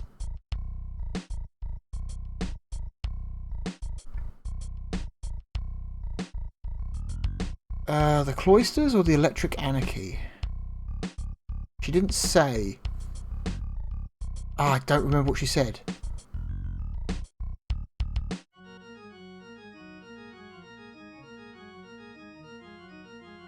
As a contractor for the Long Island Pornography Cartel, I fought against these Red Cross Knights. They are brave and potent opponents. Vampire, Sir Henry! His ghost white skin, the gleam of evil in his eyes. Look, his lips part. The fangs, see them. Explain yourself, demon. Vampires will make short work of you. Your arrogance will be your death, serpent. Okay, that's totally not the same dialogue that just happened there. Okay, we're in battle now. Okay, left click on the location to place the character. Strike the spacebar to skip to the next character. Okay, let's place him here. This character cannot be placed on this spot. Okay. Left click on the location. Max. Is this the melee guy? Slash McLean.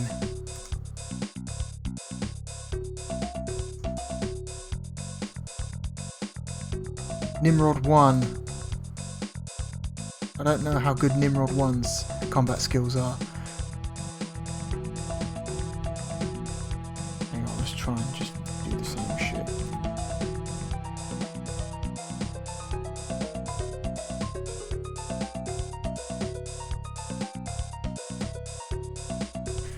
Okay, Rimmer Fizz.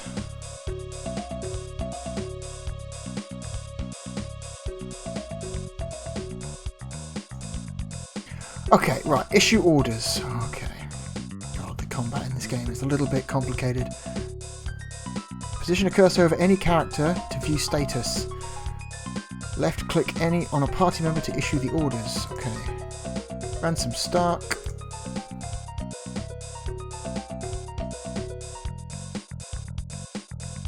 Oh god,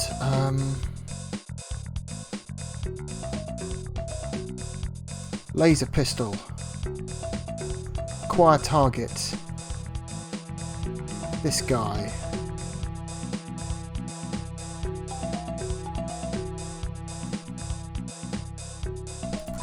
Yeah, let's do the same thing here. There's a pistol. Acquire target.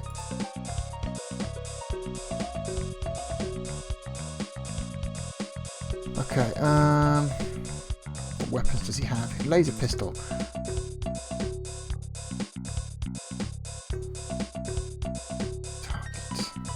This guy, again. Laser pistol, acquire target. This guy. Okay. Slash McClatchin. Choose weapon.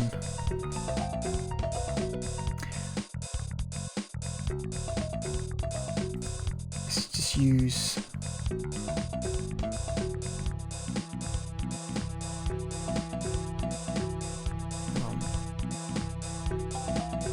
Choose weapon, laser pistol, free combat.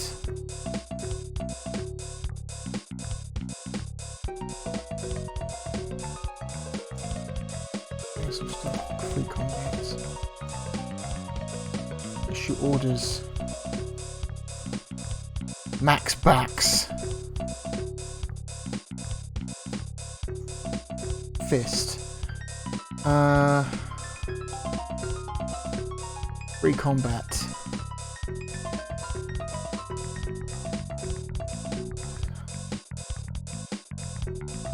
Done. Hang on. Replicate everything over here. Rhymer Fizz.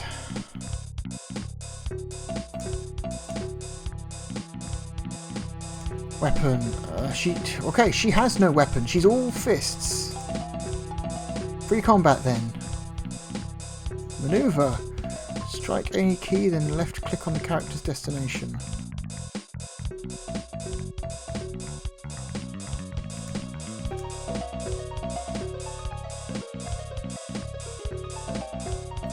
How about just free combat? Done. Is that well? Jesus Christ.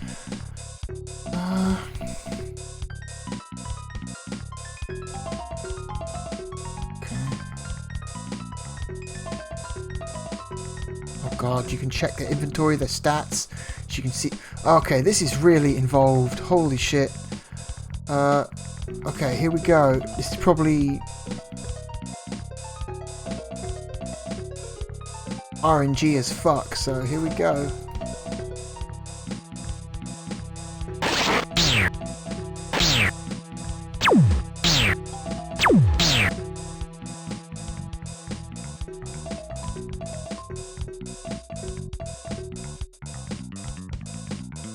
Oh, Stark is dead.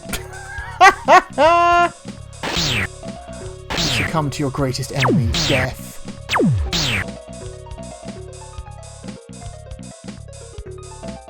Okay. I died on this side as well. Good.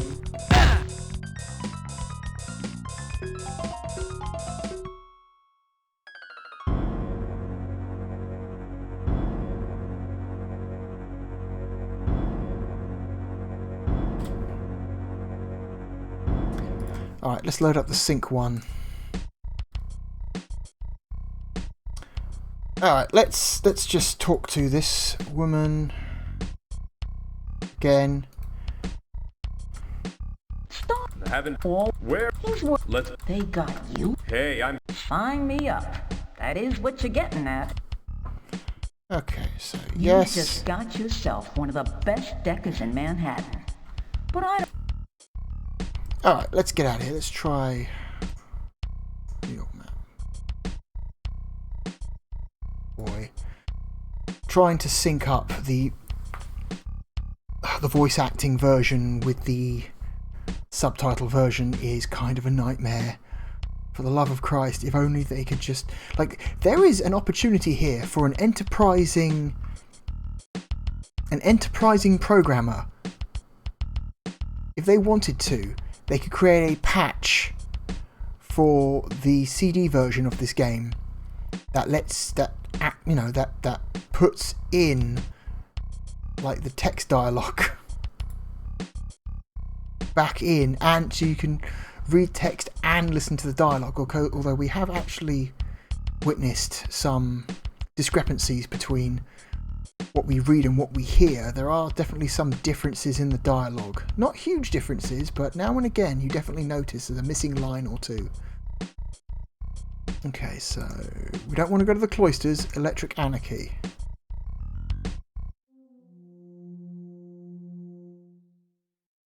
Let's try to talk to some of these people. Who's this dude on the ground?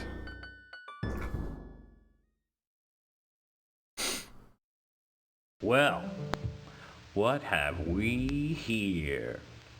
You've got those steely eyes, like a guy who decks for the company, man. Yeah, right. I spend my days running from the company. I'm no mainstream hack. You guys aren't the only ones on the edge, you know. Besides, who are you that I gotta prove myself to you? Relax, man. If you're such a big-edge surfer, then why don't you do something for the revolution instead of just running from it, man? And what revolution is that? If you're really wanted by Trans-Tech, you'd want to put them in their place. Like us here.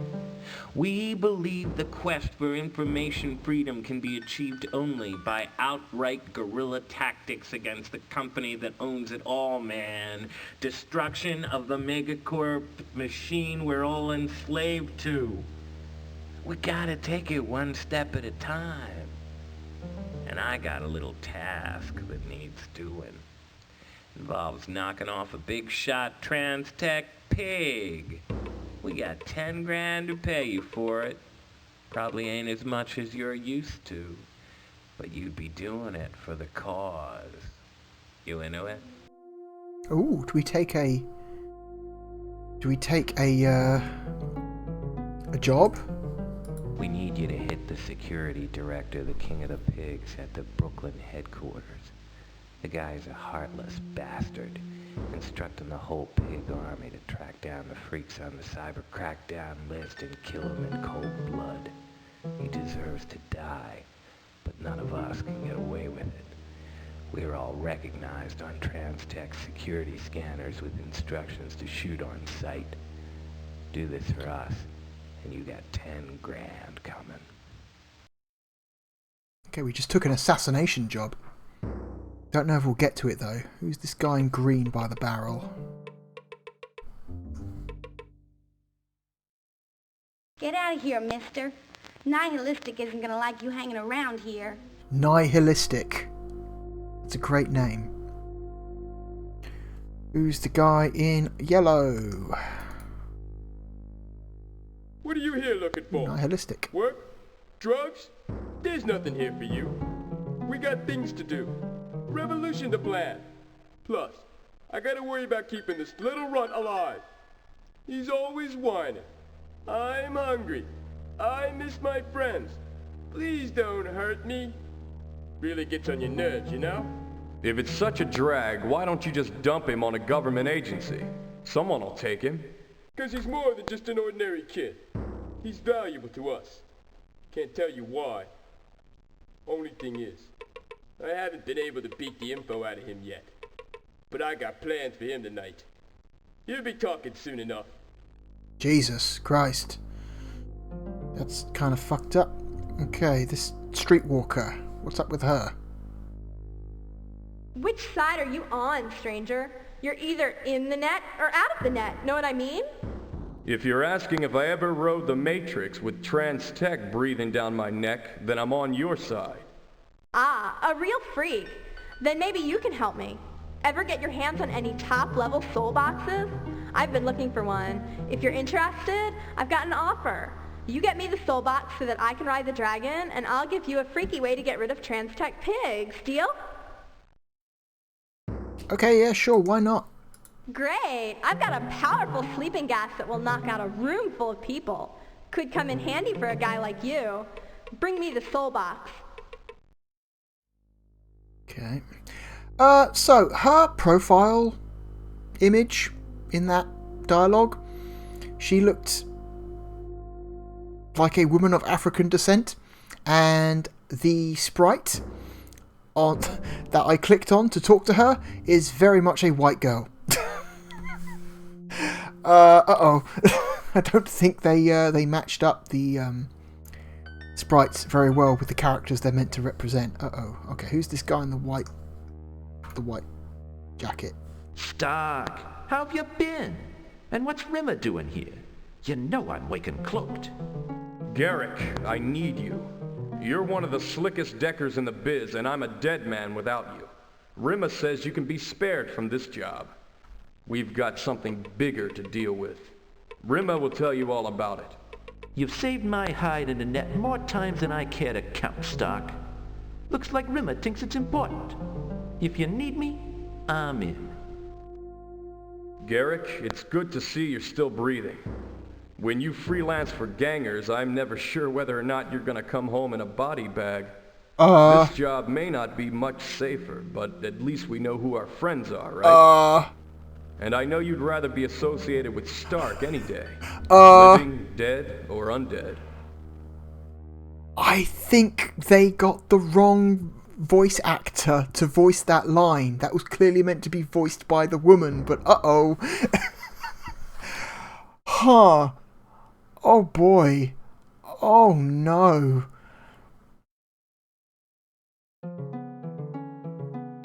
Oh no. Jesus Christ. That's crazy. That's not an excusable mistake. Like, you should fucking know who your voice lines are for. The fact that they gave that voice line to the wrong voice actor when it was very obvious it was meant for a different character is insane. That's amateur level shit. Like, come on. Come on. Hey, you ever work for the company? I hate the company. Yeah, maybe I worked for the Transtech a long time ago, and maybe they ruined my life. That could explain why I spend my days doing what I can to stick it to the megacorp. Your story's no different from anyone else's in this city. You know, I found a way to channel that hate. Got my hands on some company hardware that really does some damage. You interested in a bioweapon? Potentially? Smart guy. It's called the Wrath Ray. What better way to arm ourselves against Transtech than with a weapon that's more powerful the more we hate them? I love it. You want one? You're gonna have to bring me what I need. I want a Transtech clearance, especially if it came from some security pig. The company has all kinds of ways of identifying those guys, but I just need the clearance. I want in the Brooklyn headquarters without any hassles. You got one on you now you want to trade? I don't know if I have one on me now, actually. I'm going to say yes, just in case I do. You just made a big mistake, boy. You lost your chance to get that Wrath Ray. And don't even think about trying to take it from me by force. That'd be your next big mistake. Look, I didn't know I didn't have one. I don't know. This game doesn't let me look at my fucking inventory. At least I don't. What is this? Is this like a blood meter? I think it's a blood meter. Oh god. Let's do something stupid. Let's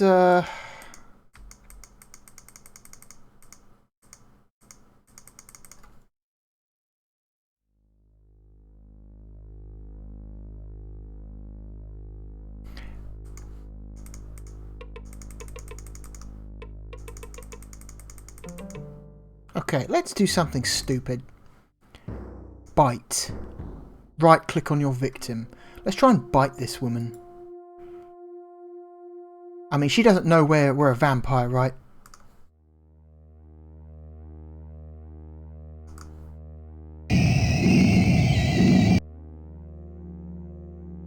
Oh, Jesus. Ransom Stark disposes of the body. Wow, that was dark. Wrath Ray. We took the Wrath Ray.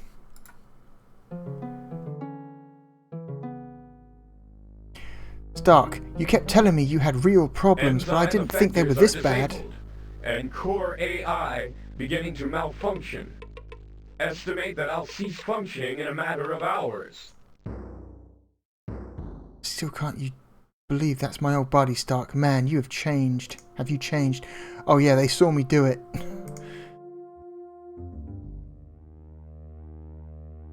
Okay, let's get out of here.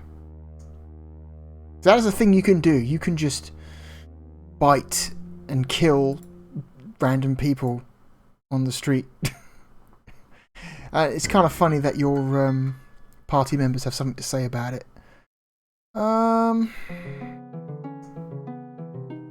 Cyber surgery group, the Doom pilots. What's the Doom pilot?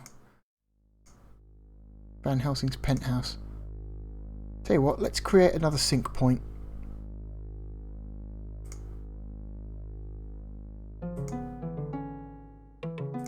Use the existing save.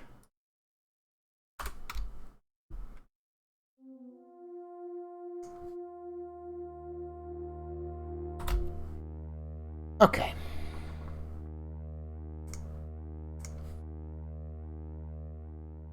And apparently this game does have a time limit. There is a time limit in the background that if you take too long, you finish turning into a vampire, and I suppose the game will end. Let's try going back to Van Helsing's penthouse. If anything interesting happens. Oh, we're back here. Right into the lion's den, my sweet. Will you come, let me make a meal of you?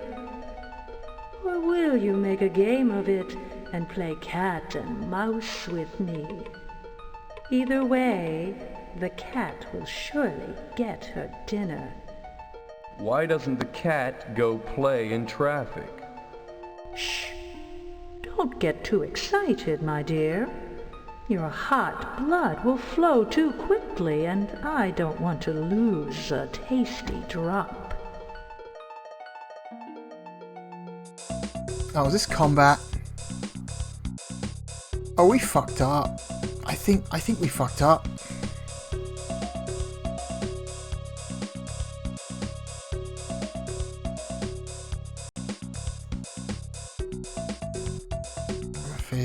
Okay, so location matters.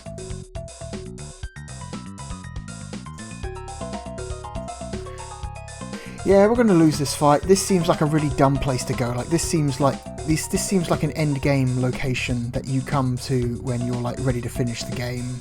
I think we're about to die, everyone.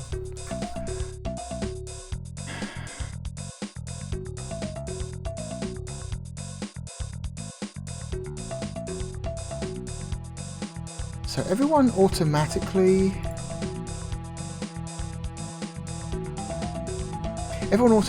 sits on free combat, so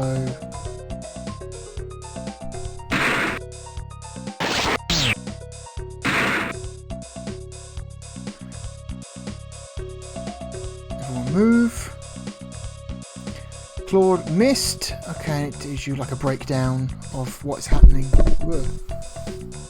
Again, this is very RNG, extremely RNG, so there's going to be a lot of different shit happening on both versions.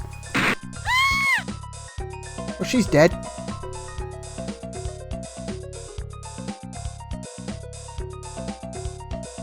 Oh. Reimer or Rimmer's dead.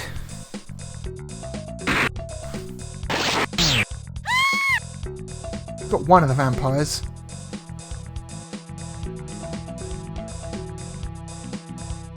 Anastasia bit Garrick for 13 hit points.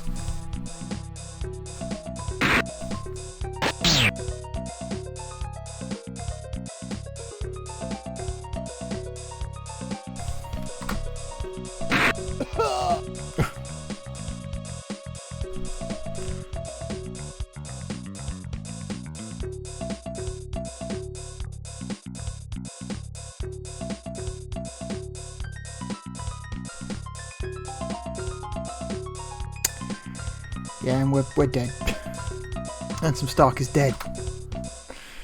Oh dear.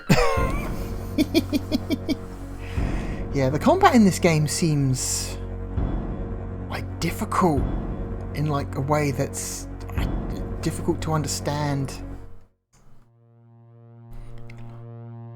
Thank God we made a save point so soon afterwards, eh?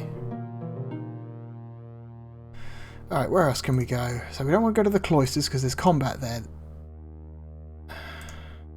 We don't want to go there because that's difficult. Cyber Surgery Group? The Doom Pilots? Check out Doom Pilots. That sounds cool.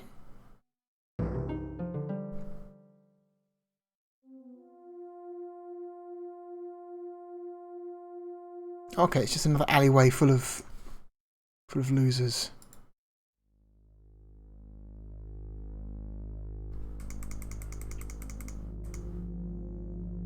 Use this guy in brown. Remember me, Steve? Should I? Ransom Stark. I hired you and a few other Doom pilots a couple of years ago to help me crack a DuPont stack.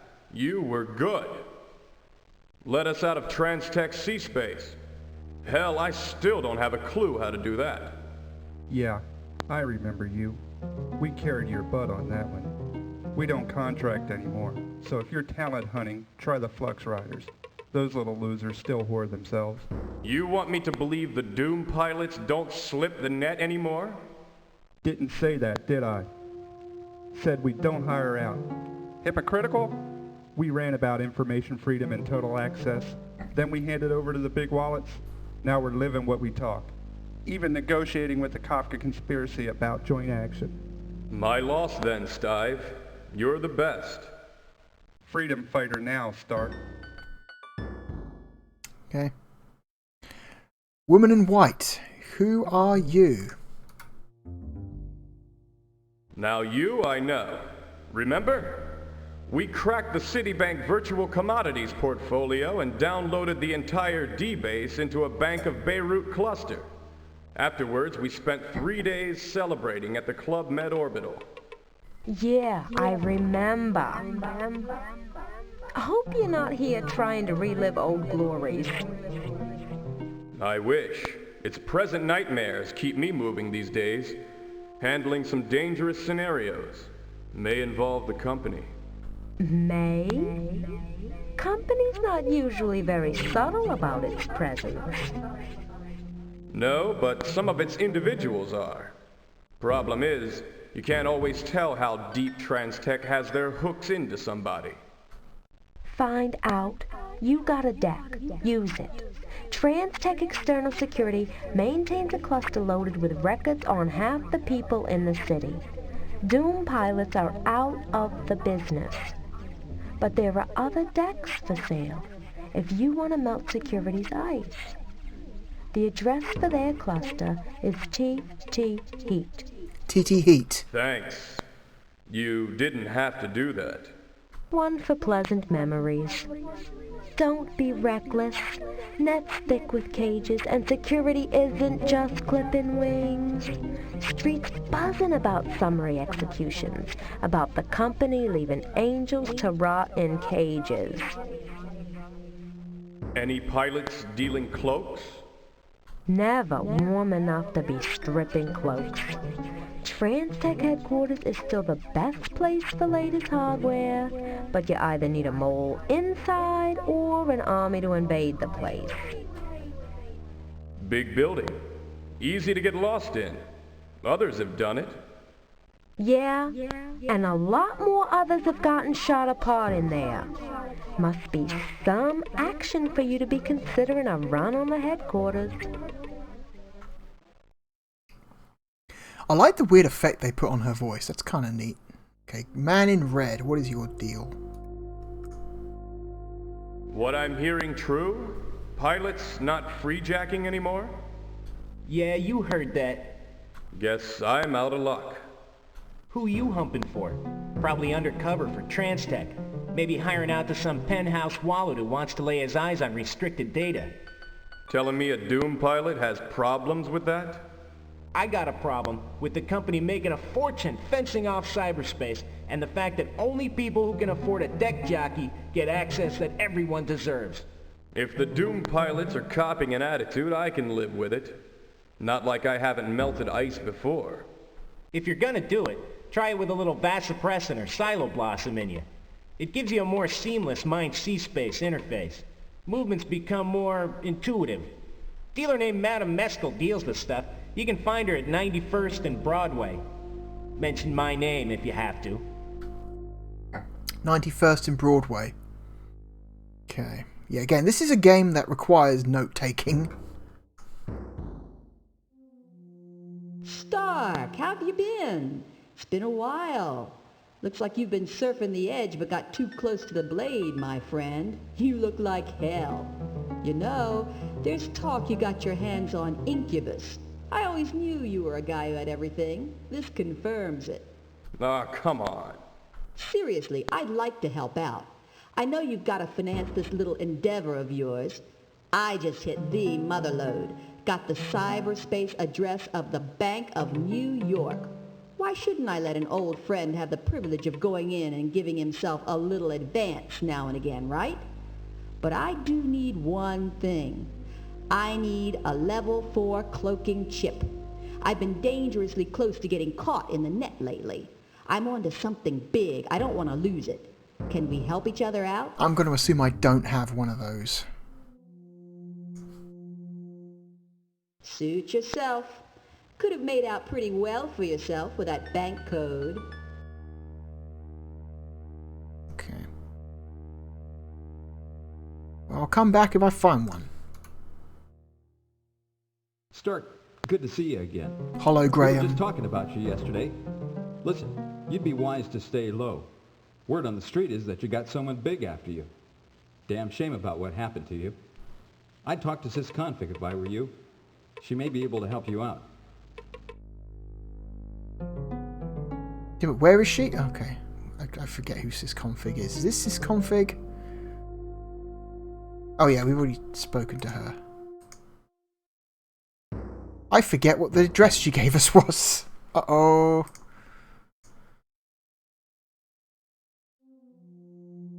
95th?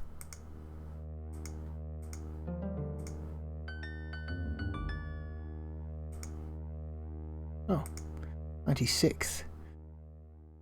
Vince's Munition Emporium. Let's visit the Munition Emporium. Hang on. Catch up on this side.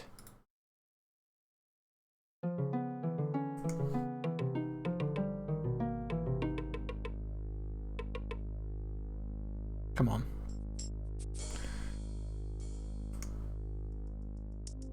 The back alley serves as the home to Vince's Weapon Emporium. Vince's car trunk is open and ready for business. Okay. Let's talk to Vince. I'm glad you're here to look at the goods, man. All top-of-the-line weaponry. You looking to buy? Clearly says you're looking to deal, but okay.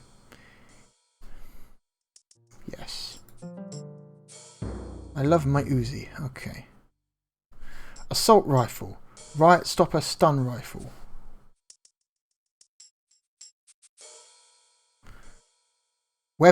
A web grenade. Flash bomb. EMP grenade. Electrical storm. How much is the assault rifle? 4,500. That's not bad. Yes. Has an assault rifle in his inventory. Your account balance is now 11.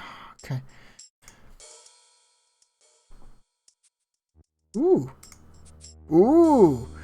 Generator stabilizer. Insta-pigment. Stun stick. Jury rig tools. 2 shotgun shells. Sword off shotgun. Pulse emitter. A looker chip. Data spider. A force field. A muscle effector. Energy interface.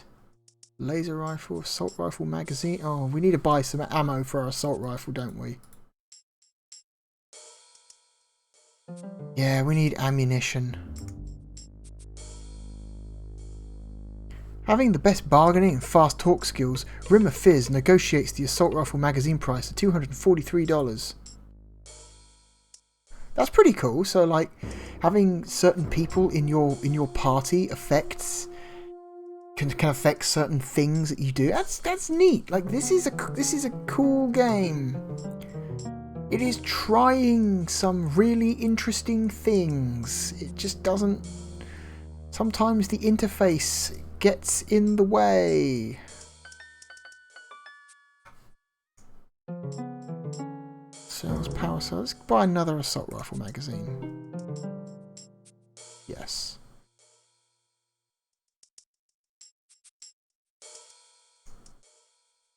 Buy a third one. Fuck it. Okay. We have 3 magazines for the assault rifle. That seems like okay. We have a pistol, 9mm magazine. And we're back here again. Okay.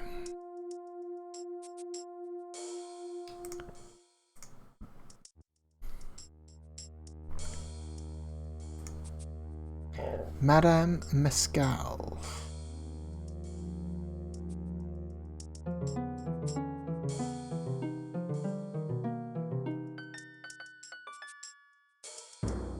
Oh, come on. Wait, is this really the same asset? It is a different location, but they use the same asset. The sickly sweet smell of burning opium fills the narrow alley. You struggle to control your temper. You hate drug dealers. Ugh. Oh man, come on. Yeah, this game was made in the era of, like, the war on drugs, wasn't it? position yourself. I'm not sure that, like, physically positioning yourself around the screen actually does anything unless it's a combat scenario, so...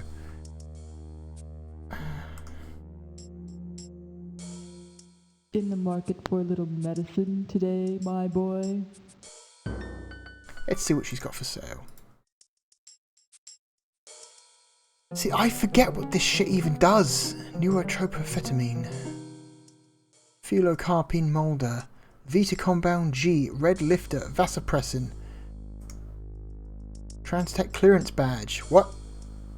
Holofilm. Hero maker. Syringe. Mirror shades. Tub. Instapigment. Pharmaceutical kit. I'm in the magazine. Jellied gas. Nozzle. Hose.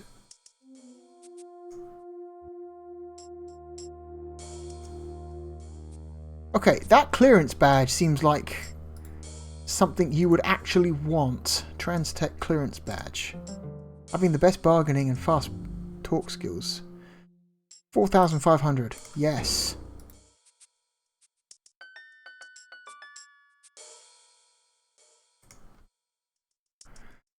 So since we've got a clearance badge, why don't we make an attempt to go back to Transtech?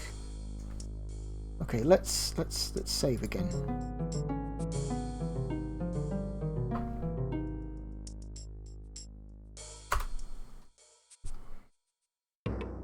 Yes. Yes. Alright. We won't play for much longer. Let's try going to Transtech again, see if they do anything different.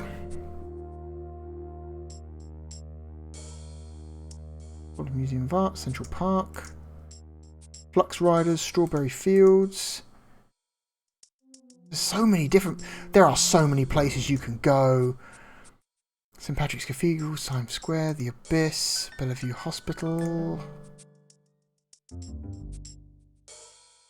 Anti-personnel. Anti-personnel? What does that even mean? Deirdre Tackett's Lab. Eastern Matrix. Trans Technicals. Let's try going to Transtech again. Hang on. Since we got a pass badge. God damn.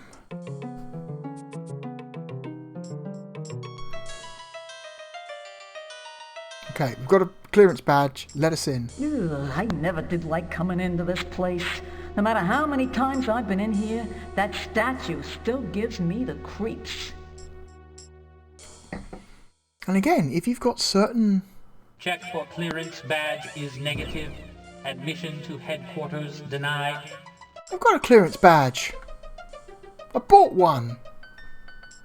What do you mean? Alright,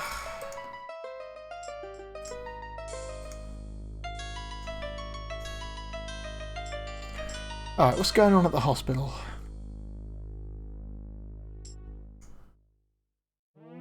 I just bought one, so I don't know what's going on there. I definitely bought a clearance badge. Many's the time Garrick and I worried we would end up on one of these vegetable machines.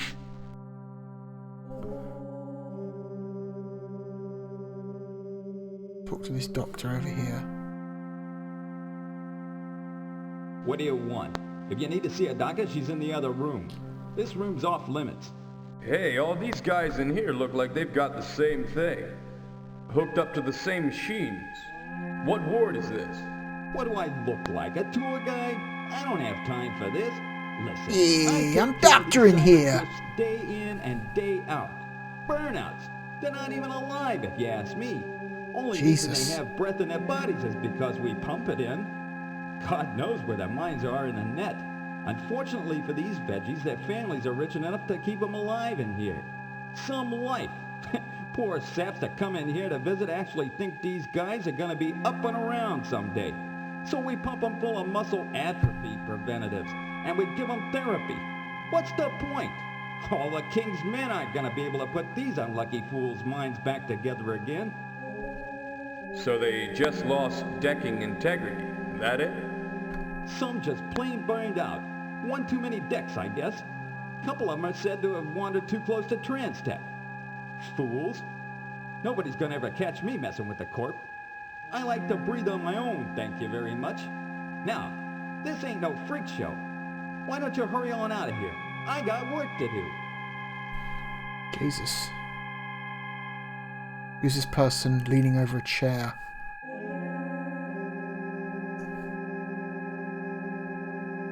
Yes? What do you want? I noticed you sitting there. This your husband? Yes, this is Charlie. I lost him about 8 months ago. You have no idea how much I've missed him. Just decked one too many times, eh? Oh no! Charlie was one of the best deckers in the business. Made a great living at it, too. He could slip into any system, out of any cage. He was the best. Everyone wanted to work with Charlie. Now people say his number was just up. His luck ran out, but I don't buy that. My Charlie was never sloppy. Someone got to him. I know it. That's the only explanation. Anyone made an attempt to go in after him? Only con artists who say they want my money to find him. But nobody can do that. If Charlie was the best and someone got to Charlie, who's good enough to go in after the pieces of his mind? I'm afraid I've lost him forever. If you don't mind, I'd like to be alone with him now. Sure, I understand. Who wants to bet? That's a side quest. You can, like, explore cyberspace and, like, find things if your, like, decking equipment is good enough and bring this guy out of his coma. And then, like, he becomes one of your crew. That'd be kind of nuts.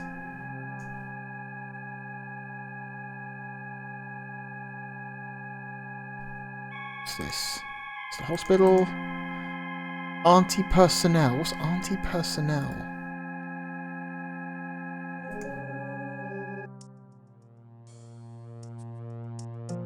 Oh, it's this exact same alleyway background again. Cool. Looking for first-rate weapons today, mister? You know what? No. Then get lost. Loiterers are bad for business. Fair enough.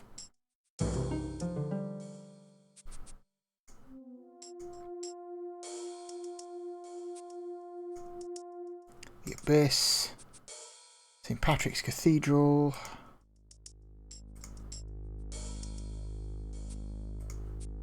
Strawberry Fields. Flux Riders. Let's try going to, like, the Museum of Art or Central Park or something. Hang on, let's catch up on this side.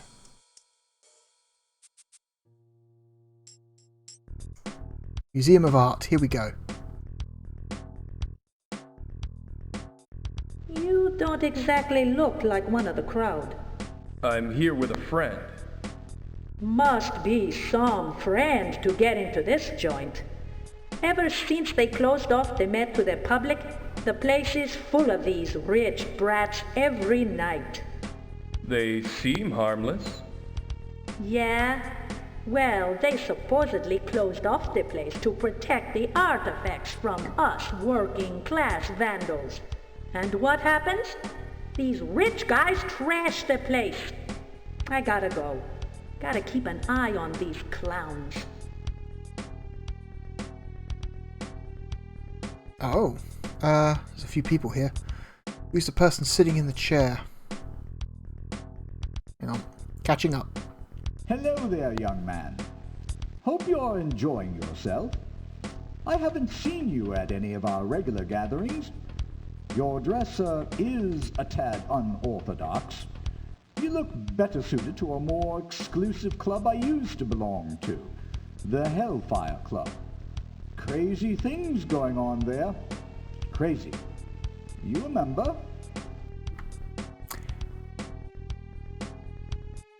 Yes.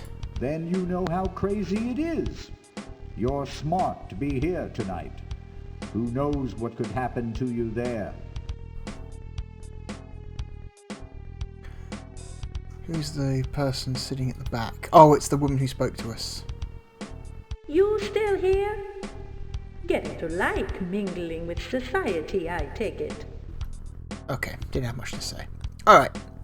Who are these two? Who's this guy at the bottom who looks like he has a cape? Daphne Dimitri? Damien Torquay. Let's talk to Daphne Dimitri. Hello, darling. What a charmingly rustic costume you're wearing. Have we met? Should I know you? I don't think so. I would have remembered being patronized like this. Well, I have been out of commission for a while.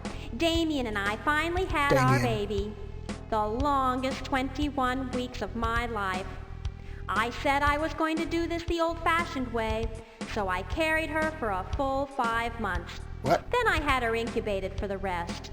Jesus. Sure, I could have incubated her for the full term at the ex vitro family health ministry, but that's what everybody does these days.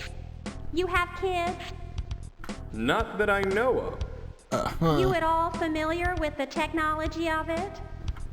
I guess you could say technology is my thing. Then maybe you can help me locate a program I've heard about. What? I hear it's experimental. Perhaps it doesn't even exist yet. But getting it would mean remarkable things for my daughter's mind. I'd pay you handsomely. You interested? Good. As you might already guess, my daughter is remarkably bright and gifted. There's so much we want her to know. She's only just been born. I've heard of a code that could be programmed into Antoinette's mind to make her multilingual. Oh, God. I believe it's called a Babel code. I'm not sure who developed it or where you can get it, but I want you to get your hands on it. That's why I'm paying $25,000. The earlier we can have that implanted in her brain, the better. You can find Damien and me here early in the evenings. We go home early to install a subliminal instruction tape in the incubator. You know where to find us. Jesus Christ, these people. Rich people suck. Okay, let's talk to Damien.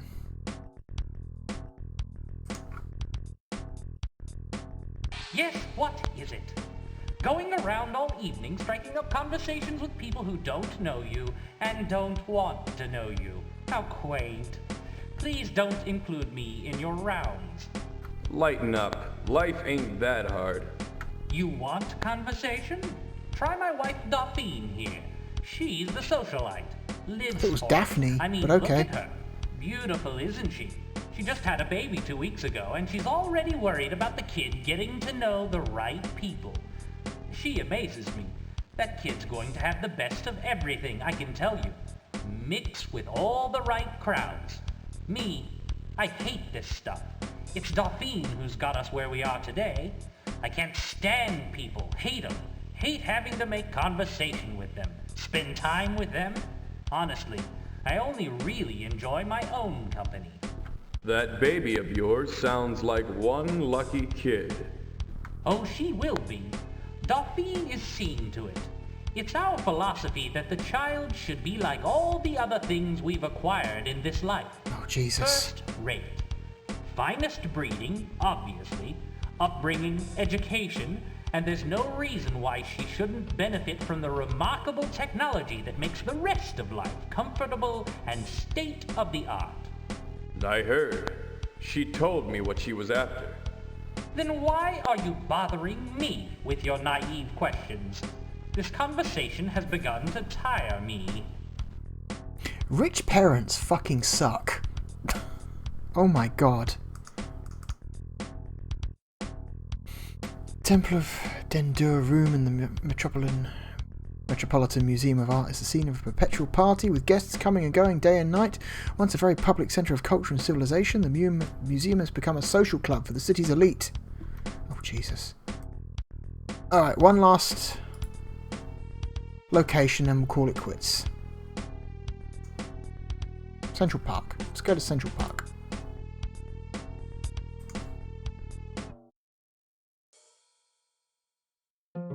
Oh, Jesus. Okay. Huh.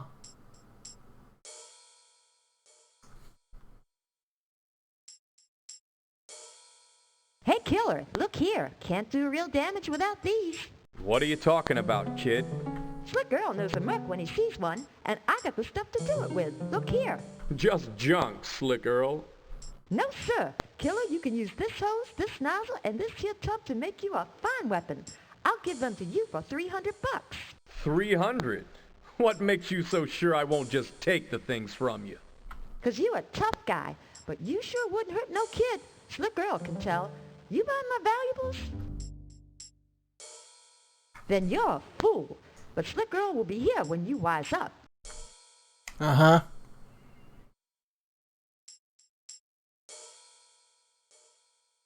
Will you help me? Please, mister? What's wrong? Nobody else in the shanties will help us. They say there's not enough food to go around. I need to get some food. I found these.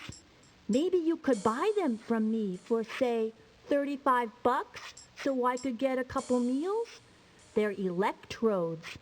Could probably use them to build something, don't you think? What do you say? Oh, God. Here they are.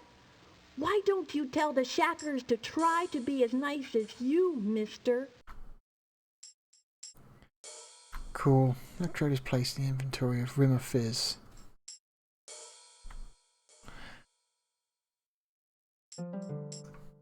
Yellow guy hiding behind the box. Hiya, handsome. How about a woman? I would, if there was one around. I'm older than I look. If you're as smart as you look, you'll sell me a little silo blossom. Listen, kid, why don't you wait a few years before you mess with it? I've been tasting the flower since before you even knew what it was.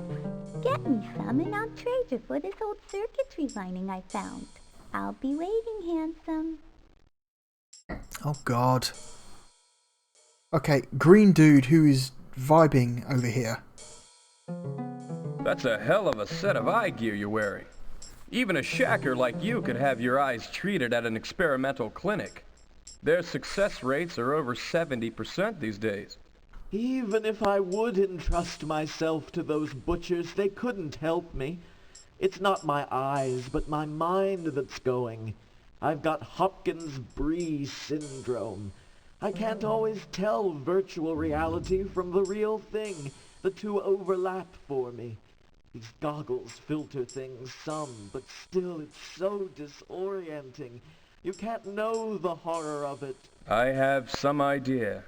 I know I'm in Manhattan, but my mind often perceives things as if I'm in the network. The sky turns purple. Buildings pulse and melt into data clusters. Streets recede before me endlessly into the horizon. I stroll through the camps, and normal humans intermix with soul box effects. I know of the disease's effects. I wish I could help you. Nothing can help me. I'm another used up and discarded cog from the trans-tech machine. Worked there for years as a cyberspace presence, surveying data cluster contours for unauthorized expansion. Everybody knows it's not healthy to interface with virtual reality for days at a time. Jesus. But the company doesn't care. Too expensive to hire 3 people for one job. Better for them to use us up one at a time, spread the costs over several quarters. When the mine goes, they shove you into the streets. I haven't much of value in this world. Just a few chips I stole from the company when they fired me. I'd gladly give them to anyone who could ease my condition. Gee, okay, that's probably like a side mission. Okay, person in a grey coat. Who are you? If you're looking for acts of sedition, count me out, Chief. You could wipe all traces of trans-tech from the net, and something else just as bad would take its place. Tyranny like trans-tech's just a logical outcome of human ambition. I'm with Kimba because she's trying to improve things for folks in the shanties. She starts reaching for more. and I'll leave the camps. You remind me of myself until recently. I thought I was the coldest, hardest bastard in Manhattan. But I've met some folks who show me that there's always someone harder and colder. Cold as death. That's my whole point, Wirehead. City like Manhattan is full of people afraid they've got to be crueler than the next guy to avoid getting hurt. Thinking like that is what makes trans-tech possible. Believe me, I've been there. Worked 8 years as a virtual commodities trader for Drexel Burnham. One day, I just quit. I'm not like these losers. Nobody deleted me. I quit. Okay, interesting. Green guy in the hut, who are you? I can tell you a lot of useful things about the company, but I'm not rant-prone, as Kimber would tell you.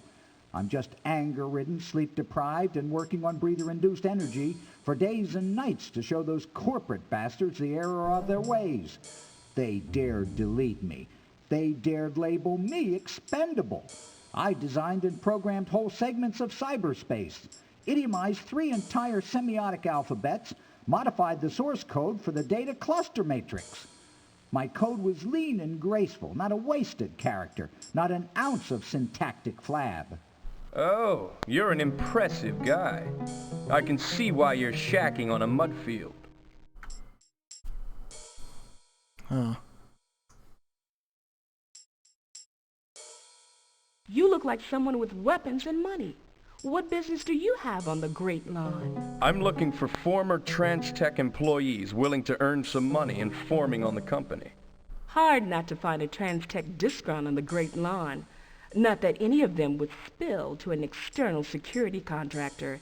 Get lost, Ace, before someone takes a shot at you. I don't work for Trans Technicals. Worked for them once, but all I got for it was a life's worth of trouble. That's a familiar story. I'm Kimber West. I'm sort of the mayor of the shantytown, running things with the help of my friends.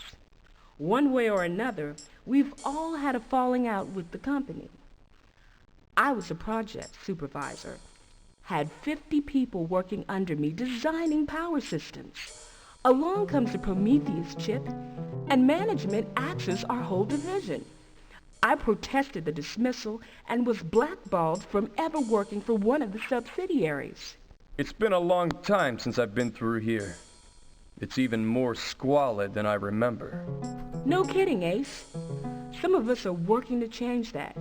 We've set up the Great Lawn Restoration Board to bring some civic necessities to the camps. Things like reliable electricity, maybe access to public networks. These folks are my friends. Jason was a brilliant programmer for the company until they deleted him. You have to watch him, though. He's pretty intense and rant-prone. Sanders is loyal, but his eyes limit his usefulness. Carla is an excellent scrounger, but she's made it clear she'll only follow me so far. Looks like you'd need a miracle to get this place together. What we need is a data angel, and maybe some firepower to back it up. I might be able to help you with that. For a price. Should be obvious that we lack the funds to contract or freelance. Still, we can be of use to you, if you really do have a grudge against TransTech. Interested? Could be. What we most need is a supply of fiber optic cable. With that, we could illegally jack into a junction box that Jason discovered about a mile from here. That would give us access not only to Intergrid, but to cyberspace itself. Bring us the cable, and we'll grant you access to our jack, a safe place to deck for whenever you need it. Also, as former TransTech employees, we can trade a few corporate secrets in exchange for the cable. Not cash, but potentially the next best thing. Where am I supposed to get fiber optics? They're restricted tech. The Brooklyn headquarters contains spools of the stuff. I know for a fact that a storeroom adjacent to Dr. Frank's nanotechnology lab contains some of it. Return with it, and we can talk. TransTech has the most sophisticated surveillance systems ever devised. You'll be detected almost every time you enter the building, unless you take special precautions. I know an angel named Leonora Major who can imprint your data profile into the security system so that it will recognize you as a TransTech employee. All you have to worry about then is being personally cited by one of the many security teams roaming the headquarters. You can find Leonora at the Cafe Voltaire at 206 Spring Street.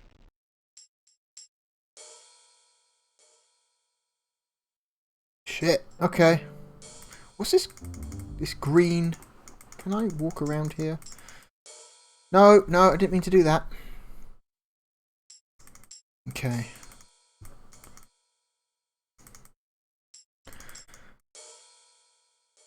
What's this green thing here? Is this a thing? Oh, it is a thing. Jesus Christ. One moment.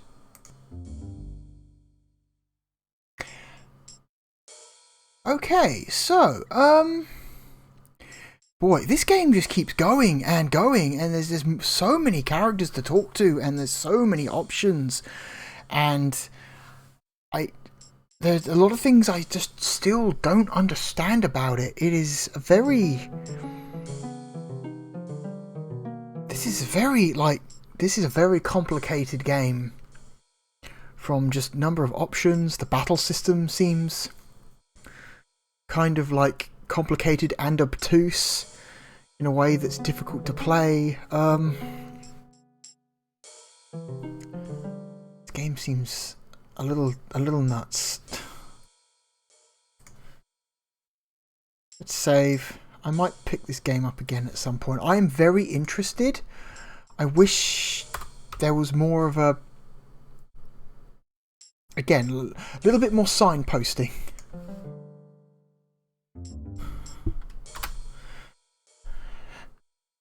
So... Quit.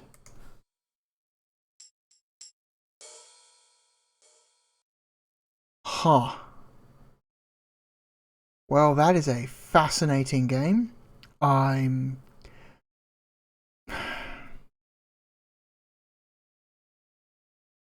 You could play that for hours and get nowhere. Anyway, so...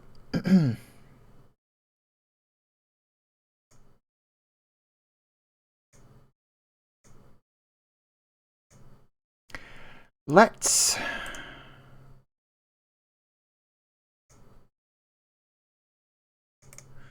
visit the ranks.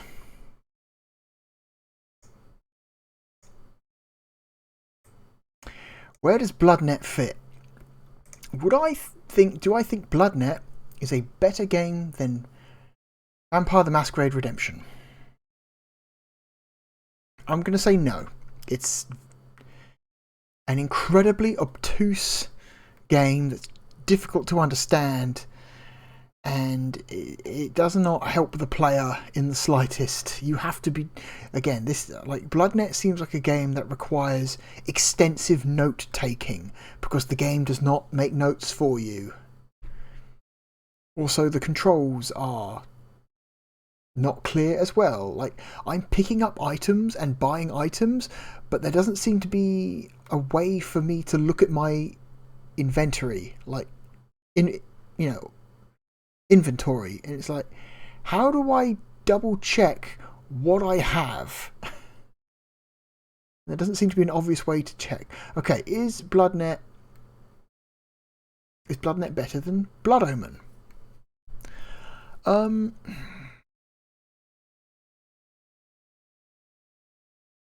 going to say no. Again, Blood Omen is a lot more user-friendly, a lot more straightforward. It signposts where you're supposed to go and what you're supposed to do.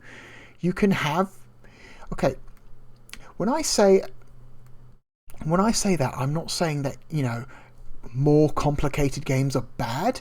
I'm saying that you can have a complicated game with lots of options and lots of people to talk to, but you can also apply signposting to that shit, to help out players who don't quite know where they should be going or something, Blood Rain.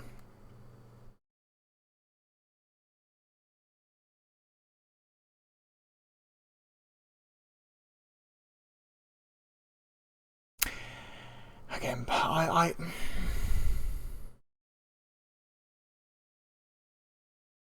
this is where it's getting hard. Blood Rain is a very lowbrow game intended for horny adolescents. It has a paper-thin story, but at least it is a very straightforward game. It knows what it is. It knows exactly what it is, and it's easy to play. And you can have fun playing Blood Rain. It's very satisfying. I get the sense with BloodNet that you could lose patience with that game fairly quickly. And I expect most people who have bought Blood Rain have never even come close to finishing it, because they probably get very frustrated with not having any idea what the fuck they're supposed to be doing. And then they just put it down. But then they are completely different kinds of games, right? Blood Rain is a very straightforward, third-person action game from the PS2 era. It's not a complicated game in any sense of the word. It is very simplistic in both its tone, its controls, and its story.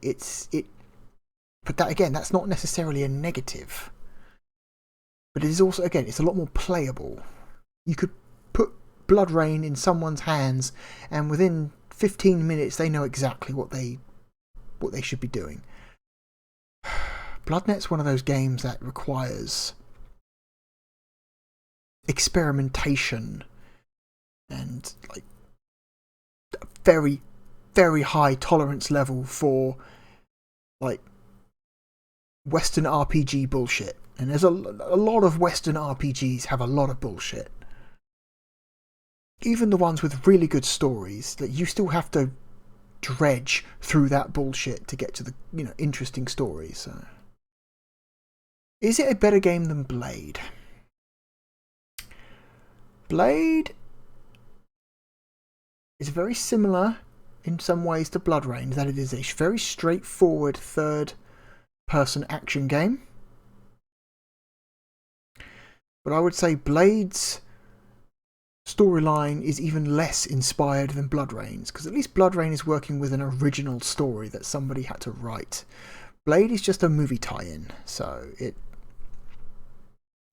anything you say about story is moot, because it's just a movie tie-in. They just also Blade doesn't control nearly as well as Blood Rain does.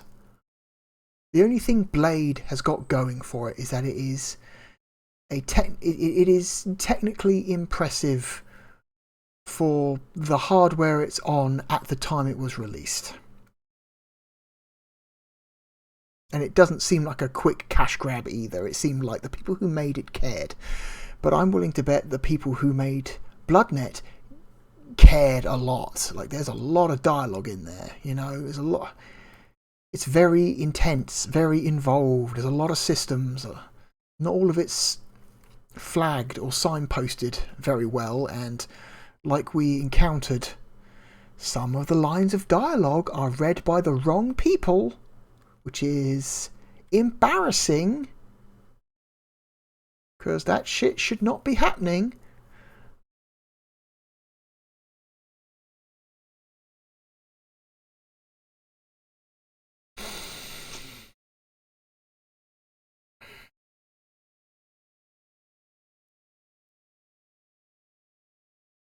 I like Blade, but it is a very known quantity. It's not complex in any way. It's very straightforward. Doesn't control well. It just has moderately good production values for a PlayStation 1 game that was released in 2000. That's kind of its only claim to glory here.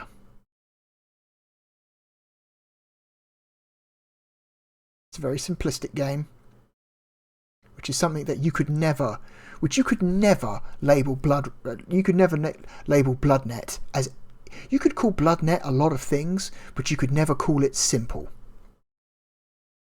In fact, I would call it overly complex. That game needs more signposting. It needs to be more player friendly, if anything, but that doesn't necessarily make it bad.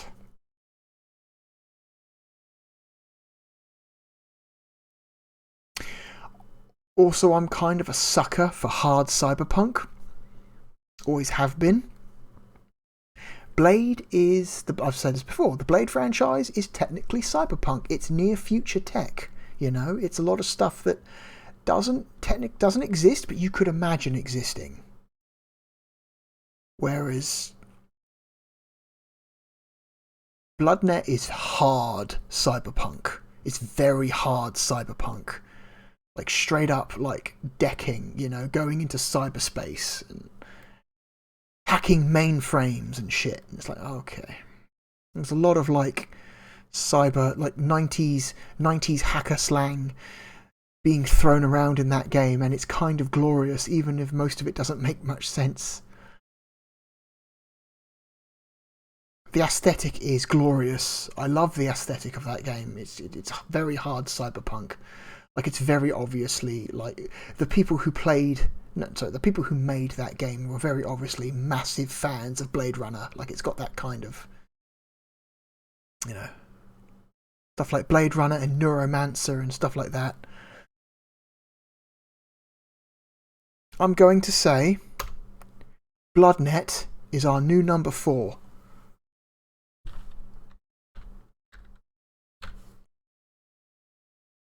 BloodNet. Since this is a very old PC game, I'm going to label it as DOS, not PC. Like, there's a very clear division in the style of game if I label something as DOS. Whoops, nope, didn't mean to do that. So yeah, congratulations to BloodNet for being the most middle-of-the-road game we have yet played.